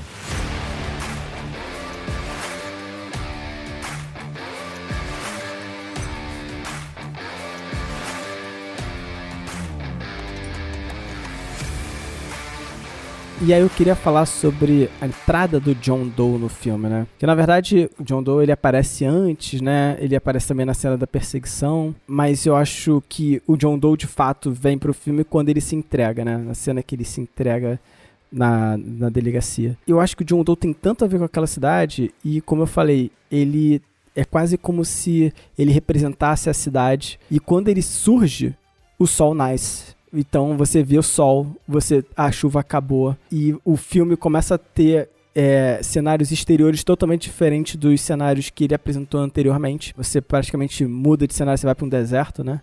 Como se todo aquele caos e desordem que a gente viu naquela cidade tivesse agora condensado nesse personagem, assim, sabe? Porra, tu falou isso agora. Sabe o que eu pensei? Parece que a cidade pariu ele, né? Ele chega na delegacia com a cabeça suja de sangue, todo ensanguentado, né? E ele tem um aspecto mesmo de bebê, né? E tu falou isso agora, eu fiquei, caraca. Verdade. A cidade pariu ele, né? Então ela passou daquele parto todo ali e chegou ali, né? O bebê todo ensanguentado, todo sujo. É uma concepção interessante mesmo, assim, realmente. E você falou dessa ideia do sol, né? Que o sol aparece e tal. E o filme realmente, todas as cenas anteriores, o clima é chuvoso. Mas não era intencional não essa ideia de clima chuvoso. É porque eles tinham que filmar em pouquíssimo tempo, porque o Brad Pitt tava gravando os 12 Macacos. Que é foda. Que também é foda, exatamente. Foi meu bom pra estar enquadrando, hein? E aí, cara, eles rusharam, né? Apressaram as gravações do Brad Pitt e o clima tava assim. Então, mas cara, compõe total com o filme e faz muito sentido com o que tu acabou de falar mesmo. Tem explicação, né? A arte é foda, né? Então... É foda. E faz todo sentido o sol nascer, sabe? No momento em que... Cara, essa chuva toda que tava, sabe, tipo, empesteando aquela cidade, some e praticamente é o personagem entrando dentro da delegacia, sabe? Com todo aquele caos que tinha. Você vê, tipo, não é mesmo barulho nessa cena, sabe? E ele entra na delegacia tranquilamente. Eu gosto de pensar, então, que essa cidade sem nome, ela é o vilão que a gente enxerga, sabe? E aí depois ele vem materializado no John Doe. E na cena seguinte, né, que vai ser depois que ele se entrega, a cena do deserto, fica mais claro ainda, né? Porque ele vai até para um outro lugar, sabe? Tipo, nem importa muito mais, sabe? Tipo, ele só precisa estar ali, né? E ele traz toda aquela relação com a cidade. É como se esse terceiro personagem se materializasse finalmente, né? Ele era a cidade, agora ele é um personagem material, agora ele pode caminhar, falar. Eu fiquei muito com essa sensação, sabe? Quando eu tava assistindo o filme pela última vez, sabe? E, caraca, o John Doe é a pessoa sem nome e a cidade não tem nome, sabe? São muitas relações, assim, né? Eu acho que, primeira coisa, eu até comentei isso, né? Quando a gente falou do A Bruxa de Blair, né? Você cria pro final um cenário que é tão oposto ao cenário que nós estamos habituados, que já sublinha a cena, já deixa a cena especial por si só, né? É um contraponto tão grande, né? Que você aquilo já se estabelece como algo muito especial. Reforçando o que você estava falando, né? Parece uma visão também do John Doe ali, dele tá de fato carregando essa iluminação que vem com ele, né? Tipo assim, agora é um ato na cabeça dele, um ato divino aqui, né? De purificação total, né? Tipo assim. Só que o que eu acho interessante é que eu acho que tem, pra mim, dois significados, assim, o uso do deserto, assim. O primeiro é algo meio técnico mesmo, assim. Você pega, teoricamente, uma cena que vai ser pequena, entre aspas, porque você tem 3 personagens que basicamente estão se falando ali. Não é uma perseguição de carro, não é um tiroteio, não é nada disso. São 3 personagens, assim, um tá de joelhos, eles estão simplesmente conversando ali, e você tá usando o cenário para dar a magnitude do que vai acontecer, do que está acontecendo. Não só numa ideia de amplitude, mas uma ideia de periculosidade, sabe? De tipo assim, de selvageria, assim. É um impacto tão grande que só um deserto para representar algo assim. E torna épico, porque você consegue usar muitos planos abertos, né? Exatamente, vastidão completa, né? E é isso, é como se fosse um foco perfeito de um palco gigante. O deserto vira um palco gigante, né? Que não tem cenário, é só aquilo ali. Foquem nos 3, né? Só que pra mim, além disso, dessa construção que é genial, eu sinto que aí vem... Quando eles saem da cidade, é porque o que vai acontecer ali vai transformar por completo aqueles 3 personagens. Mas não vai transformar a cidade. No máximo, você vai ter uma chamada de matéria no Jornal das 8, no jornal que vai ser impresso, publicado no dia seguinte. Mas o John Doe vai morrer, obviamente, termina ali essa saga dele, que vai impactar muito menos do que ele pode imaginar. O Mills nunca mais vai voltar a ser o mesmo, e nem o próprio Somerset, né?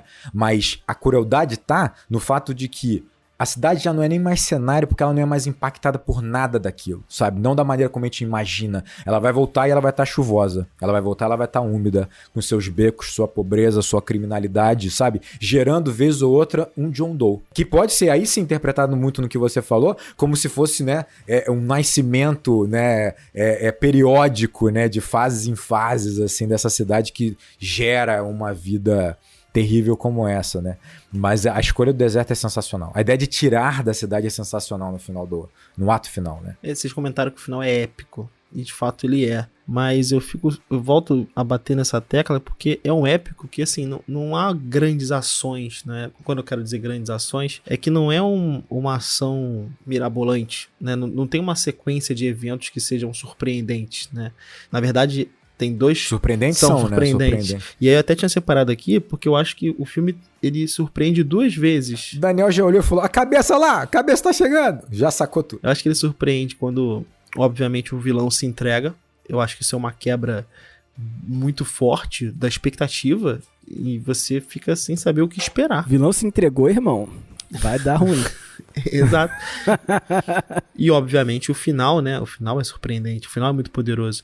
Então eu acho que o filme vem numa crescente muito grande, mas não é uma crescente de ação, vamos dizer assim. É uma crescente de interpretação, de diálogo. E aí a gente fala assim, pô, o final dele é épico.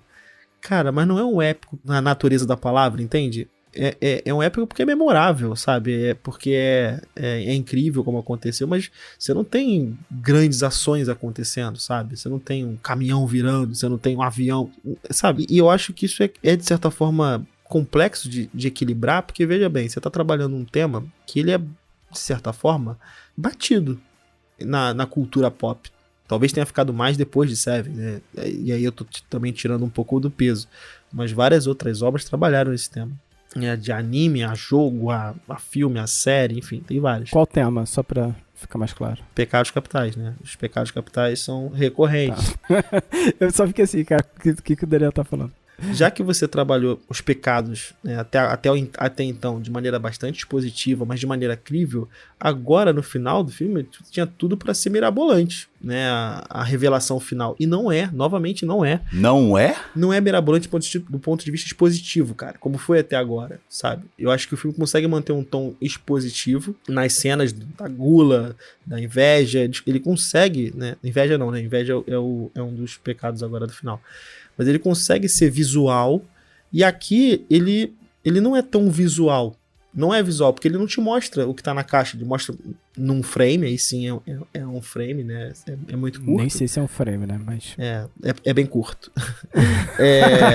Mas ele não é visual, cara. Ele não é memorável do ponto de vista visual, sabe? Você lembra de né, da concepção. Eu entendi. O que você quis dizer. Só que é o mocinho descarregando uma arma num cara ajoelhado e desarmado, né, cara? Assim, isso é épico, né? Épico, né? Mas assim, isso é grande, né? É grandioso, né? É grandioso, talvez seja essa a palavra. Eu entendi o que o Daniel quis falar. Quer dizer, não sei se foi isso, Daniel, mas aí você me corrige. Me ajude. Mas a ideia de que muda um pouco a forma como ele vai mostrar o pecado, né? Porque antes tinham planos mirabolantes para aquelas pessoas sofrerem, né?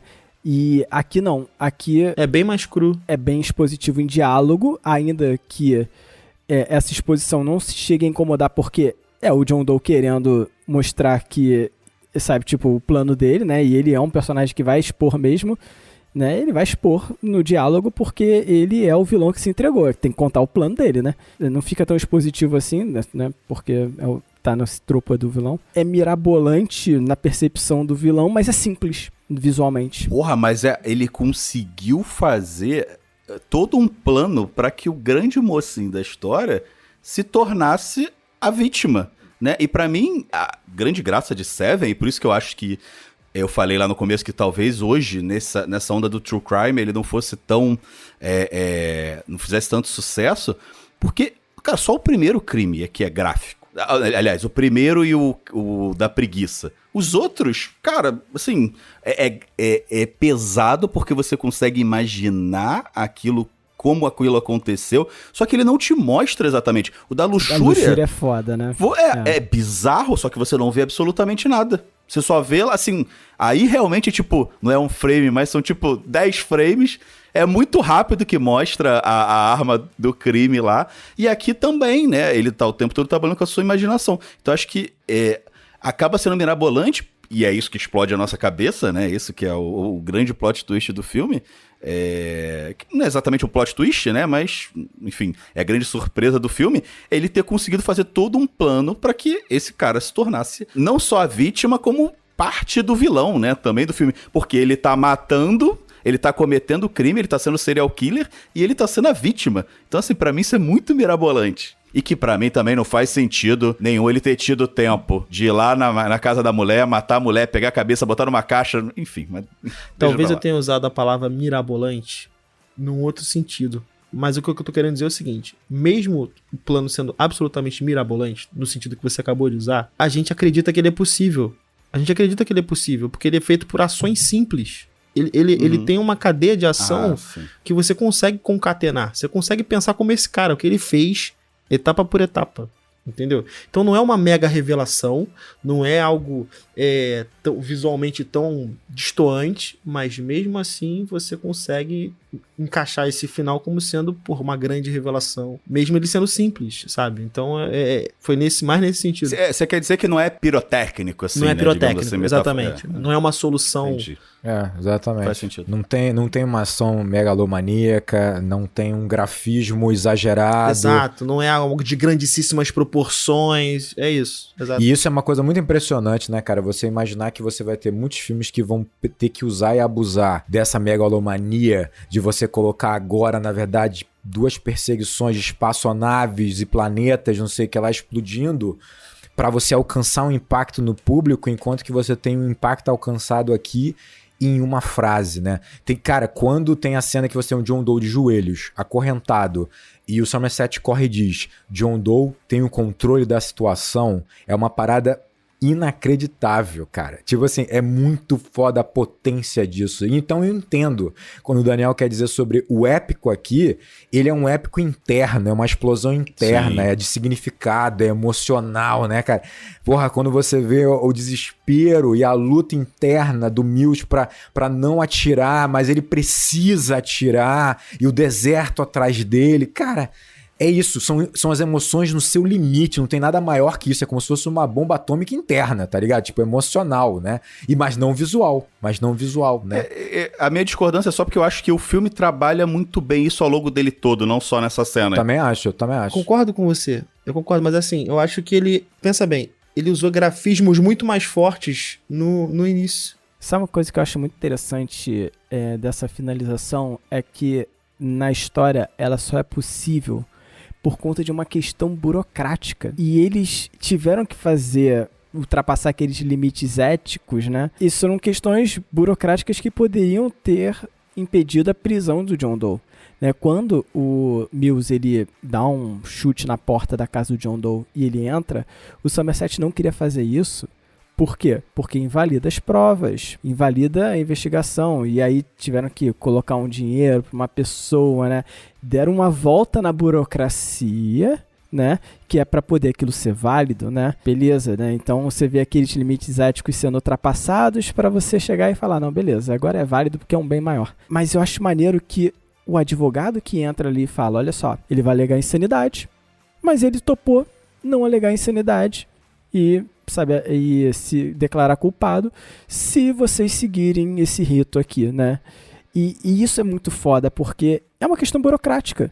Porque para eles poderiam ser o seguinte, olha só, resolvemos, a gente não vai seguir nada. Por que é importante para eles? Porque eles precisam, né, expurgar esse mal que representa o John Doe. Então eles acreditam que essa prisão, né, seria o caminho. É importante porque eles se envolveram demais, né? Porque eles poderiam simplesmente falar, ok, daqui pra frente não é com a gente fez nosso trabalho, tá aqui entregue. Mas não, aí tem essa pequena questão burocrática que ele fala, não, então vamos avançar um pouco mais pra gente conseguir ter esse ganho, né?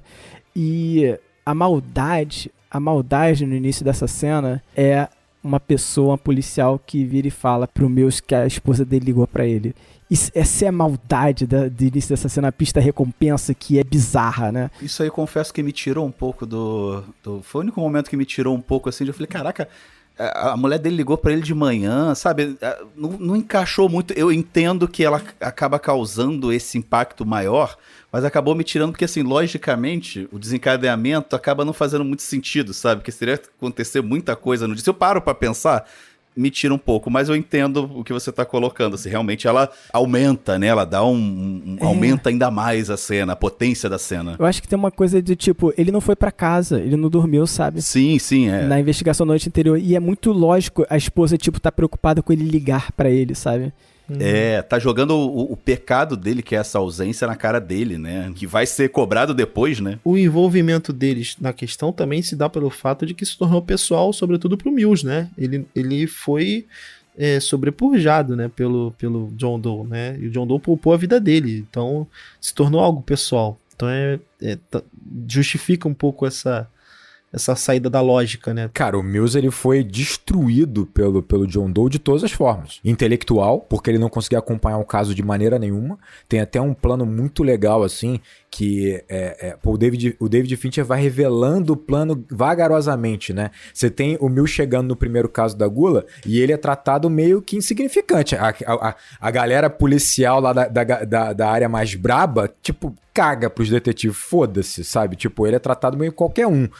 Quando ele vai, na verdade, pro caso da luxúria, se não me engano, não, pro caso da ambição, é bem diferente, né? Ele já é tratado como chefe, ó, o chefe chegou, o cara chegou, não sei o que lá, o chefe de departamento já tá dando uma entrevista dizendo que o caso já tá em boas mãos, né? E é legal que o David Fincher vai vagarosamente revelando a complexidade do caso e o desespero do Mills, né? Tu vê claramente que ele não tem ideia, sabe, tipo, do que fazer ali, de como o caso é muito maior do que ele. Ainda que ele tenha a arrogância de dizer que, não, deixa o caso comigo, né? Então ele é vencido intelectualmente e o pior, fisicamente, né? Que é onde ele realmente, teoricamente, se garante, né? Que é quando ele tem a perseguição e naquela hora ele fala assim, aqui eu domino, Somerset, aqui é comigo, irmão. Tu pode ler teu livro aí, tu pode dar tuas dicas aí, tu vem no xadrez, mas aqui é onde eu domino. Persegue o cara e é subjugado, toma a porra da coronhada na cabeça e cai desacordado ali, tipo, aos pés do assassino. Então, assim, cara, o Mills, ele é destruído em todos os níveis possíveis ao longo dessa investigação e talvez por essa grande questão que você fala, né? Se envolveu demais, sempre se envolve demais, só que naquela cidade ali o preço é muito alto, né? Tipo assim, muitas vezes pode ser muito alto, né? E foi o maior. Foi o maior, né? Foi o maior.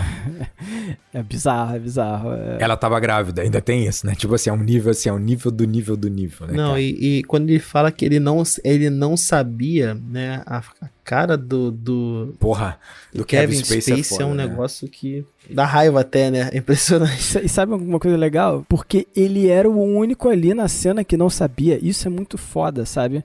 Então, até na informação, o John Doe supera ele, sabe? Tudo supera ele, exatamente. Até o assassino já sabia. Até o assassino né? sabia, né, que ela estava grávida. E ele não sabia. É Isso é inacreditável. Isso é muito pesado. Eu acho que tem uma parada que reforça muito a ideia.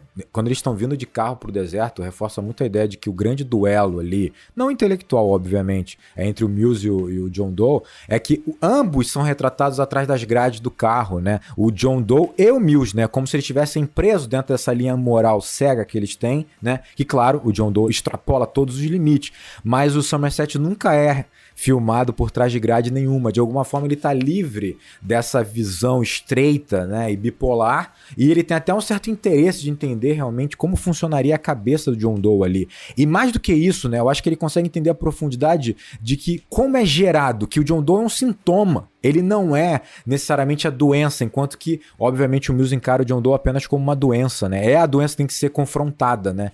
Enquanto que o Somerset vai além, né? E talvez venha daí o pessimismo dele também, né? Eu não sei se a minha memória me falha, mas eu acho até que os enquadramentos feitos com o John Doe colocam ele, né, atrás das grades, mas com menos grades do que o Mills, né? Tem a ver com o foco, né? O foco da grade do John Doe, quando mostra, a grade tá em primeiro plano, né? E o foco tá no segundo plano, que é no rosto do John Doe. E quando é o contrário, a grade é mais nítida, Isso. né? Tá meio que igual ali, o foco tá meio intermediário entre os dois. E a angulação também, né? O ângulo faz com que, né, você veja menos da face do Mills e mais da face do John Doe, por exemplo. E tem uma pergunta do Somerset, pra mim é muito forte, sabe? E revela muito também do personagem do Somerset aqui. Já no finalzinho você ainda entende mais um detalhe dele, que ele questiona o seguinte: olha, se você tá fazendo um trabalho divino, você não deveria ter prazer no trabalho divino. E eu acho isso muito forte pro detetive, porque como a gente tava falando, né, o Mills, ele acredita nesse chamado, digamos assim, né, como se ele fosse um chamado de Deus. Ele tem que investigar, ele tem que resolver, ele é um compasso Exatamente. moral, né, do mundo, né. E o Somerset, quando ele faz essa pergunta, caraca, eu acho muito forte, porque pro Somerset, a pergunta diz mais do Somerset do que a resposta do John Doe. Não, a pergunta diz mais, sabe. O Somerset nunca pode ter prazer no trabalho dele, Ele nunca poderia ter prazer no trabalho dele. E o erro foi ele se deixar, sabe, levar por essa investigação, se envolver dessa forma, sabe? Caraca, isso é muito forte, assim. A pergunta dele acerta muito o Mills também, né? Tipo assim, a gente deveria agir de forma impessoal, lógica e racional nos casos, sem deixar esse envolvimento de prazer ou de qualquer senso de justiça, né? Porque isso vai cegar de alguma forma, vai fazer você se envolver de uma maneira que você não deveria. Essa é a postura do Somerset desde o início, né? E o foda é isso, quando ele abre a guarda, tipo assim, vamos criar alguns vínculos aqui, realmente a vida é isso. Blau, sabe? Tipo assim, toma, sabe? Tipo, caralho, é foda, meu, é foda, é forte, né? É desolador, final de Seven é desolador, meu Deus do céu. É desolador, né, cara? Talvez esteja aí no cinema dos finais mais, nossa, dolorosos do cinema, né? Com certeza tá aí num top 5 da vida, um top 10 da vida aí. É uma grande atuação do Brad Pitt aqui, tem que chamar a atenção. Vocês falaram do Morgan Freeman, mas eu acho que essa cena dele é muito poderosa. Ele passa por todos os estágios, né? A aceitação, né? Primeiro ele passa pela negação, depois pela raiva, ele passa por todos os estágios ali. E o Caio lembrando bem, né? Que virou meme, né? What's in the Box virou meme. Exatamente. Cara, mas é foda. É porque essa interpretação mais forte, de uma coisa muito forte, né? Sim, ela sim. às vezes, porra, você fica se questionando assim, cara, que isso aqui é perfeito ou não, né? Você nunca passou por isso, né? Graças a Deus, então você não tem como mensurar, né? É foda, porque é muito forte, né? Eu acho que ele acaba colocando na gente também essa pulga atrás da orelha, né? Pô, se fosse com você faria o quê? Né? Quão próximo do John Doe você também não seria, né? Mas assim, ao mesmo tempo, faz sentido o que ele fez, né? Porque pra gente faz sentido, né? Por isso que pra mim, assim, boa parte da lógica do filme aqui, né? E a forma que eu enxergo o mundo. Então, naturalmente, eu tendo a enxergar o filme assim também, né? Eu acho que a gente acaba virando, né? E se tornando, a gente vai se moldando conforme as coisas que a gente passa, o lugar que a gente vive, as nossas origens, né? Então, o mundo vai moldando a gente dessa forma, né? E é por isso que eu ainda insisto na minha visão do filme, né? De que o Mills talvez seja um Somerset que não passou pelas mesmas coisas que ele, e que se passou, ele seguiu outros caminhos, sabe? Então, eu acho interessante porque, no final das contas, eu não vejo como uma questão moral, porque o John Doe prova, de certa forma, que com as condições corretas, você consegue ser igual a ele. Se você ignora as convenções sociais todas, você consegue ser igual a ele, né? E essa é uma escolha que a gente vai fazendo ao longo da vida. O John Doe, ele é o Joker virando duas caras. Então, exatamente, eu vou até falar sobre isso rapidamente. Eu até falei um pouco sobre isso lá no o Joker virando duas caras, não, o Harvey Dent virando duas caras. Não, eu tô dizendo assim, o Joker virando o personagem do Duas Caras, entendeu? Fazendo a virada do personagem do Duas Caras. Ah, sim, com certeza, fazendo o Harvey Dent virar o Duas Caras, né? Então, eu até falei um pouco sobre isso lá, pedindo novamente desculpa aos psicólogos, psicanalistas, né? Lá no Clube da Luta, eu falei um pouco sobre essa questão do eu, né? Do ego, né? E do id, e como a gente tá sempre nessa disputa interna, né? A psicanálise vê a nossa mente dessa forma, né? Pedindo novamente perdão se eu falar alguma besteira. Para psicanálise, o serial killer, ele não é um maluco, né? Não é essa visão que tem, né?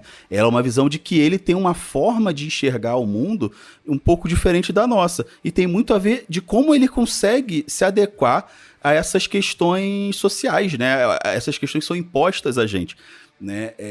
E justamente por isso, né? A gente tem os nossos desejos, a gente tem as nossas vontades, a gente quer impor elas ao mundo, né? E o Mills é isso, né? O Mills, ele quer o tempo todo. Eu vou fazer, eu acredito que eu consigo melhorar o mundo, né? Mesmo com uma boa intenção ali, ele vai tratorando, vai passando por cima. E quando você rompe com isso, quando você rompe com a convenção social, que é o que o John Doe consegue fazer, ele virar, você chega muito próximo dessa situação, né? De você é um herói ou você é um vilão, né? Quem é você naquele mundo ali? E por isso que eu acho que o Somerset, no final das contas, é um cara que aprendeu e escolheu viver o mundo seguindo as convenções sociais exigidas. Apesar dele ter um padrão interno também, isso também acontece. E aí você falou do Batman, você lembrou do Duas Caras, mas eu lembrei de outra história do Batman, que é incrível. Piada mortal. Que é como o Coringa consegue subverter tanto o Batman,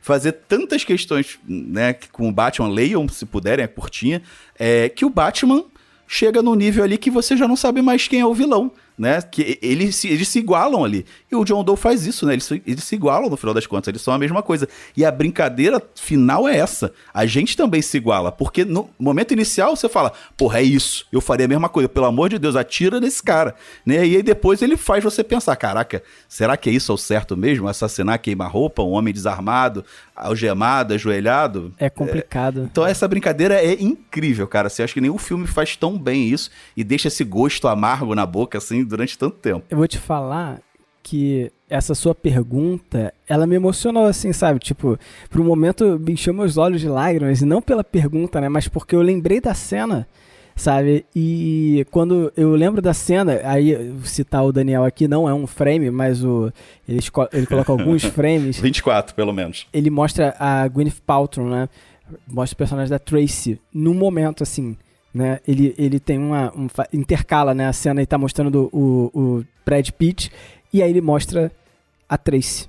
Nisso que ele mostra a Tracy, eu tenho certeza que eu atirava, sabe? Tipo, é impossível não atirar, sabe? Porque é foda, se, tipo, aquela situação, você chegou naquela situação, você lembrou do sorriso, já era. É foda. E é por isso que a gente tem justiça. É por isso que a gente criou uma sociedade em que existe pessoas terceiras àquele fato, com todos os problemas que isso traz, para analisar e tentar entender a situação de uma forma imparcial, porque senão a gente só estaria impondo.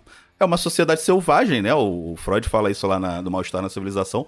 É uma sociedade de selvageria, né? Porque é isso, cara. E assim, eu tenho certeza que eu atiraria também, sabe? Eu tenho certeza, eu não pensaria duas vezes também. Se eu sequer cogitasse, é porque ele nem vê, né? O pior é isso. Ele não vê a cabeça, ele nem quer ver. Porra, nem. Ele só imagina, cara. Quando ele vê a meia confirmação do Somerset, né? Porque o Somerset não confirma em si, ele só não nega, né? É muito foda, né? Mas eu acho que é isso, é tipo essa ironia dessa construção moral que nós temos, que vai casar, por exemplo, com a ideia que eu tava falando agora há pouco. Que o Virgílio tava no inferno. Que porra de linha moral é essa louca que vai fazer com que, por exemplo, você tenha o John Doe, né, ele agindo por uma mesma linha moral, entre aspas, do que o Mills, né? Então, assim, é isso, é a fragilidade dessa construção moral que nós temos, né, que vai fazer com que o cara lá da SWAT vire pro cara o maluco que tá sofrendo na preguiça falando, olha, você merece esse sofrimento todo que você viveu. Sabe, é isso. É um julgamento, né? É isso, é você partir pelo julgamento. Mas que é, assim, eu acho... É engraçado, você falou uma parada, Fábio, que é muito legal. Porque, tipo assim, quando você usa esse recurso de você mostrar a imagem da lembrança que você tá tendo, milhões de vezes é redundante. Milhões de vezes é uma merda. Nesse, talvez seja a inserção mais perfeita. É foda. Esse é foda. Porque é isso, é naquele momento assim, você tá entendendo a dor dele, você tá entendendo a dor dele, mas beleza, tô me segurando na minha moral aqui também, na minha ética. Quando vem o frame dela, você transborda e você larga o dedo. Tipo, é uma parada assim, como é bem utilizado isso, porque no geral isso é piegas e mal feito. Em geral é muito ruim. Quando eu vi isso na cena, eu falei, cara, eu não acredito, sabe? Eu não acredito que tem isso na cena e que eu gostei, sabe? Tipo, que é incrível, que funciona. Porra, é porque demora, né? Você tá vendo o Mills, né, na tentativa de tomada ou não de uma decisão, e você fica nessa dúvida também, cara, faria ou não faria? Mas quando aparece o frame, olha aí, eu não sei, quando aparece a imagem da Gwyneth Paltrow, cara, a solução chega pra você, essa resposta vem no automático, sabe? Então, ele fecha pra você, entendeu? Então, vem emocional, cara, total. E o interessante é que o Somerset, apesar dele ter esse código moral muito forte, e que ser esse cara que consegue raciocinar, ele mesmo fica sem saber o que fazer, né? E ele permite, no final das contas, o Mills atirar. Porque ele não vai até o Mills e tira a arma da mão do Mills. Ele entende que se ele tivesse ali... Por pior que seja, né, a vida do Mills certamente será cada vez pior, né, principalmente profissionalmente, sem falar psicologicamente, né, mas ele não faz nada, né, ele só fica ali tentando, na verdade ele desiste, né, ele meio que desiste. Né? Mas ele fala pro helicóptero sai daqui, porque ele não quer ter testemunha também do que ele sabe que o Mills vai fazer, sabe, então ele fica ali num dilema moral muito grande também, né, o nosso fiel ali da balança, né, a nossa bússola moral também não sabe o que fazer, né, porque a gente também não saberia tira. Meio impossível, né? Aquela situação impossível. Ele tira dele, porque ele também não sabe o que ele vai fazer, né? Qual a reação dele. É engraçado que na hora que ele pega a arma, eu pensei que ele fosse apontar pro Mills. E logo na minha cabeça vem uma cena, né, de outro filme, né? 3 Homens em Conflito, né? Se ele apontasse pro Mills, sabe, tipo, seria isso, eles estão no deserto, sabe, tipo, um apontando a arma pro outro, sabe? Óbvio que o terceiro tá ajoelhado, não é a mesma coisa da cena, né? Mas ele pega a arma e ele taca no chão, sabe? Como que, tipo, eu não tenho o que fazer com isso não é ferramenta que eu preciso, sabe? É foda. E uma atuação absurda do Morgan Freeman. E o Mills tá errado em atirar. Ele tá errado, ele não tá certo de atirar. Porque ele tá atirando no homem. É um homem da lei, treinado pra isso, tá atirando numa pessoa por mera raiva, né? E é isso, né? É aquela coisa do quem nunca pecou, né? Só que o dele aqui é o extremo, né? Esse final é excelente. Eu vou só mencionar rapidinho os 2 outros que foram, né, descartados por causa da força de vontade dos atores e do diretor. Num deles, a cabeça na caixa seria a cabeça do cachorro do Mills. Que, aliás, são 3 e faz uma relação com Cerberus. O cachorro lá do Caraca, olha aí. Olha a informação aí. Aí, tá vendo só? Guardei essa. E aí o Mills e o Somerset teriam que correr ao resgate da Kate, né? Esse foi de longe o mais odiado, assim, e descartado de logo. Da Tracy. Né? Tracy. Eu falei o quê? Eu falei outra coisa. O outro eu acho até interessante. O Mills mata o John Doe, mas o John Doe blefou. Ele não matou a Kate. Kate, de novo, a Tracy. Essa seria maneira. E aí o Mills vai preso. E o Somerset, como eu falei, ele não vai se aposentar. Ele vai continuar no ofício. Esse eu acho interessante até. Mas, sem sombra de dúvidas, não é tão poderoso quanto o que a gente viu, né? Não é. É uma construção interessante, mas com que perde significado, né? Que perde significado porque é o John Doe, né? Porque você viu ele fazendo, isso tudo e aí ele não matou a Tracy. É meio estranho. E tudo bem que talvez ele nem tivesse acesso a ela e aí ele foi fazer um grande blefe, mas, a cena do Morgan Freeman abrindo a caixa. Cara, o que é o Morgan Freeman nos detalhes é uma coisa impressionante, cara. Mas é o que eu tô te falando. Ele recebe o roteiro assim, ó. Morgan Freeman, você abriu a caixa e tu viu a cabeça da Tracy. Reage aí. Porra, da onde você tira parâmetro pra reagir a essa porra, irmão? Não tem como, cara. É inacreditável. O cara é um monstro. Eu tava vendo uma interpretação que eu achei interessante, porque o Somerset, ele fica jogando aquela faquinha, né? Ele fica jogando aquela faquinha o tempo todo, treinando, né? Jogando no alvo e tal. E aquilo ali é uma construção, era pra ser uma construção no roteiro de uma arma de Chekhov. Ou seja, a arma aparece, ela tem que ser usada em algum momento no filme, né? E existia uma cena assim, né? Do que ele jogava no John Doe, a faca, uma coisa assim. E aí, muita gente interpreta que essa cena foi cortada do filme, né? E interpreta que, na verdade, essa arma de Chekhov aí, ela, na verdade, serve pra matar o Mills, né? Porque ele abre justamente com aquela faquinha, assim, que ele abre a caixa. Então ela fecharia esse ciclo aí, né? Da arma apareceu e ela foi usada de uma forma, né? De uma forma metafórica aqui, né? Pra matar o Mills de vez, né? Faz sentido. E termina, que pra mim, com uma frase que é pra baixo, mas com alguma esperança, né? Que é uma frase do Hemingway que ele usa. Ele fala, o mundo é um lugar bom e vale a pena lutar por ele. Só que eu só acredito na segunda parte dessa frase. Ou seja, o mundo não é bom, mas ainda assim eu acho que dá pra lutar por ele. Ainda merece lutar por ele, né? É triste, é pessimista, mas ainda existe alguma esperança no meio desse pessimismo, né? A gente tem que lutar pra tentar melhorar, né? Não, eu acho que isso é bizarro, porque eu acho mais desesperançoso ainda, sabe? A ideia de que, tipo, você ainda tem que lutar. Cara, engraçado, eu acho mais esperançoso até a frase. Eu também. Eu também acho mais esperançoso. Pra mim é muito pessimista. Que é o sinal de que, cara, independente de como ele seja, vale a pena lutar. Então, assim, tem esperança em qualquer situação. Ele não é bom. Nem independente como ele seja. Sabe, tipo, você vai lutar e você nunca vai ganhar. Esse é o ponto. Eu não acho. O mundo não é bom. Mas vale a pena lutar. Vale a pena. Né? É isso. Se ele fosse bom, não precisava lutar, né?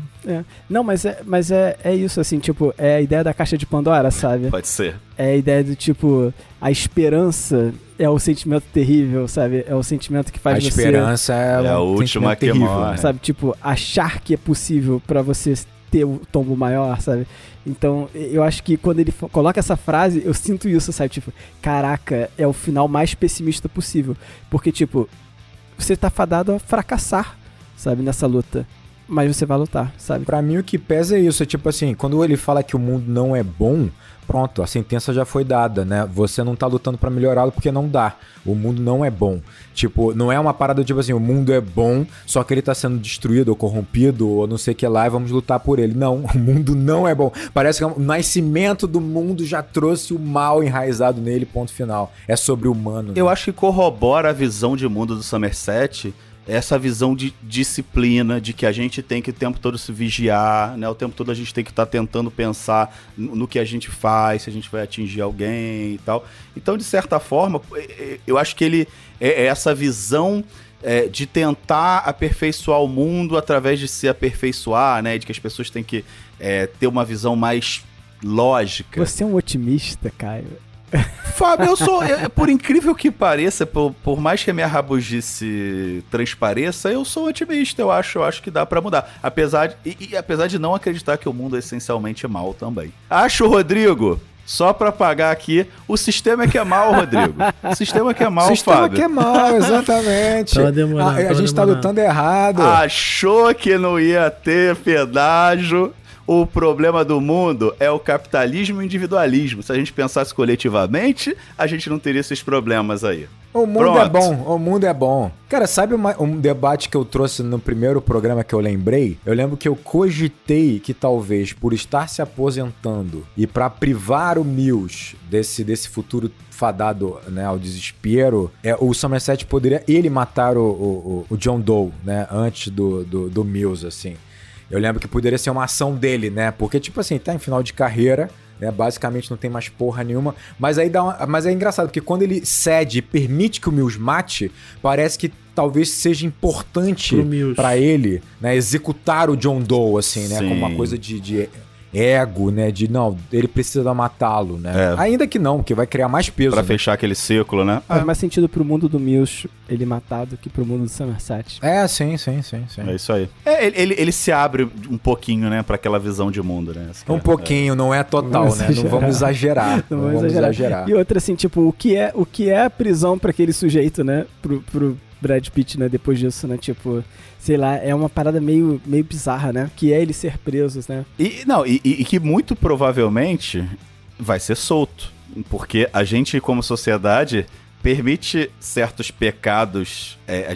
A gente perdoa certos pecados, né? Porque vai ter ali o fator né, de estar num momento emotivo, que ele não estava pensando com clareza e tal. Então, muito provavelmente ele vai ser perdoado, vai ter uma pena reduzida por conta da situação ali, né? Também fica essa reflexão aí. Galera, muito obrigado por ouvir esse programa até aqui.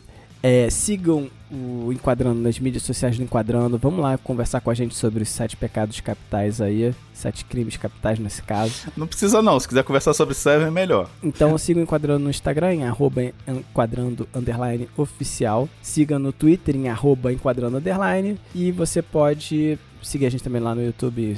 Nem é seguir, né? É seguir? Não, se inscrever, né? Lá em youtube.com/enquadrando e considere apoiar o Enquadrando em apoia.se/enquadrando. Então é isso aí, galera. Um grande abraço. E bons filmes. E você sair com um final expositivo, Eita, não vai ser essa palavra de novo. Vamos deixar ele tentar. Mirabolante. Nem eu tô conseguindo falar. Como é que é? Mirabolante. Mirabolante. Isso, moleque.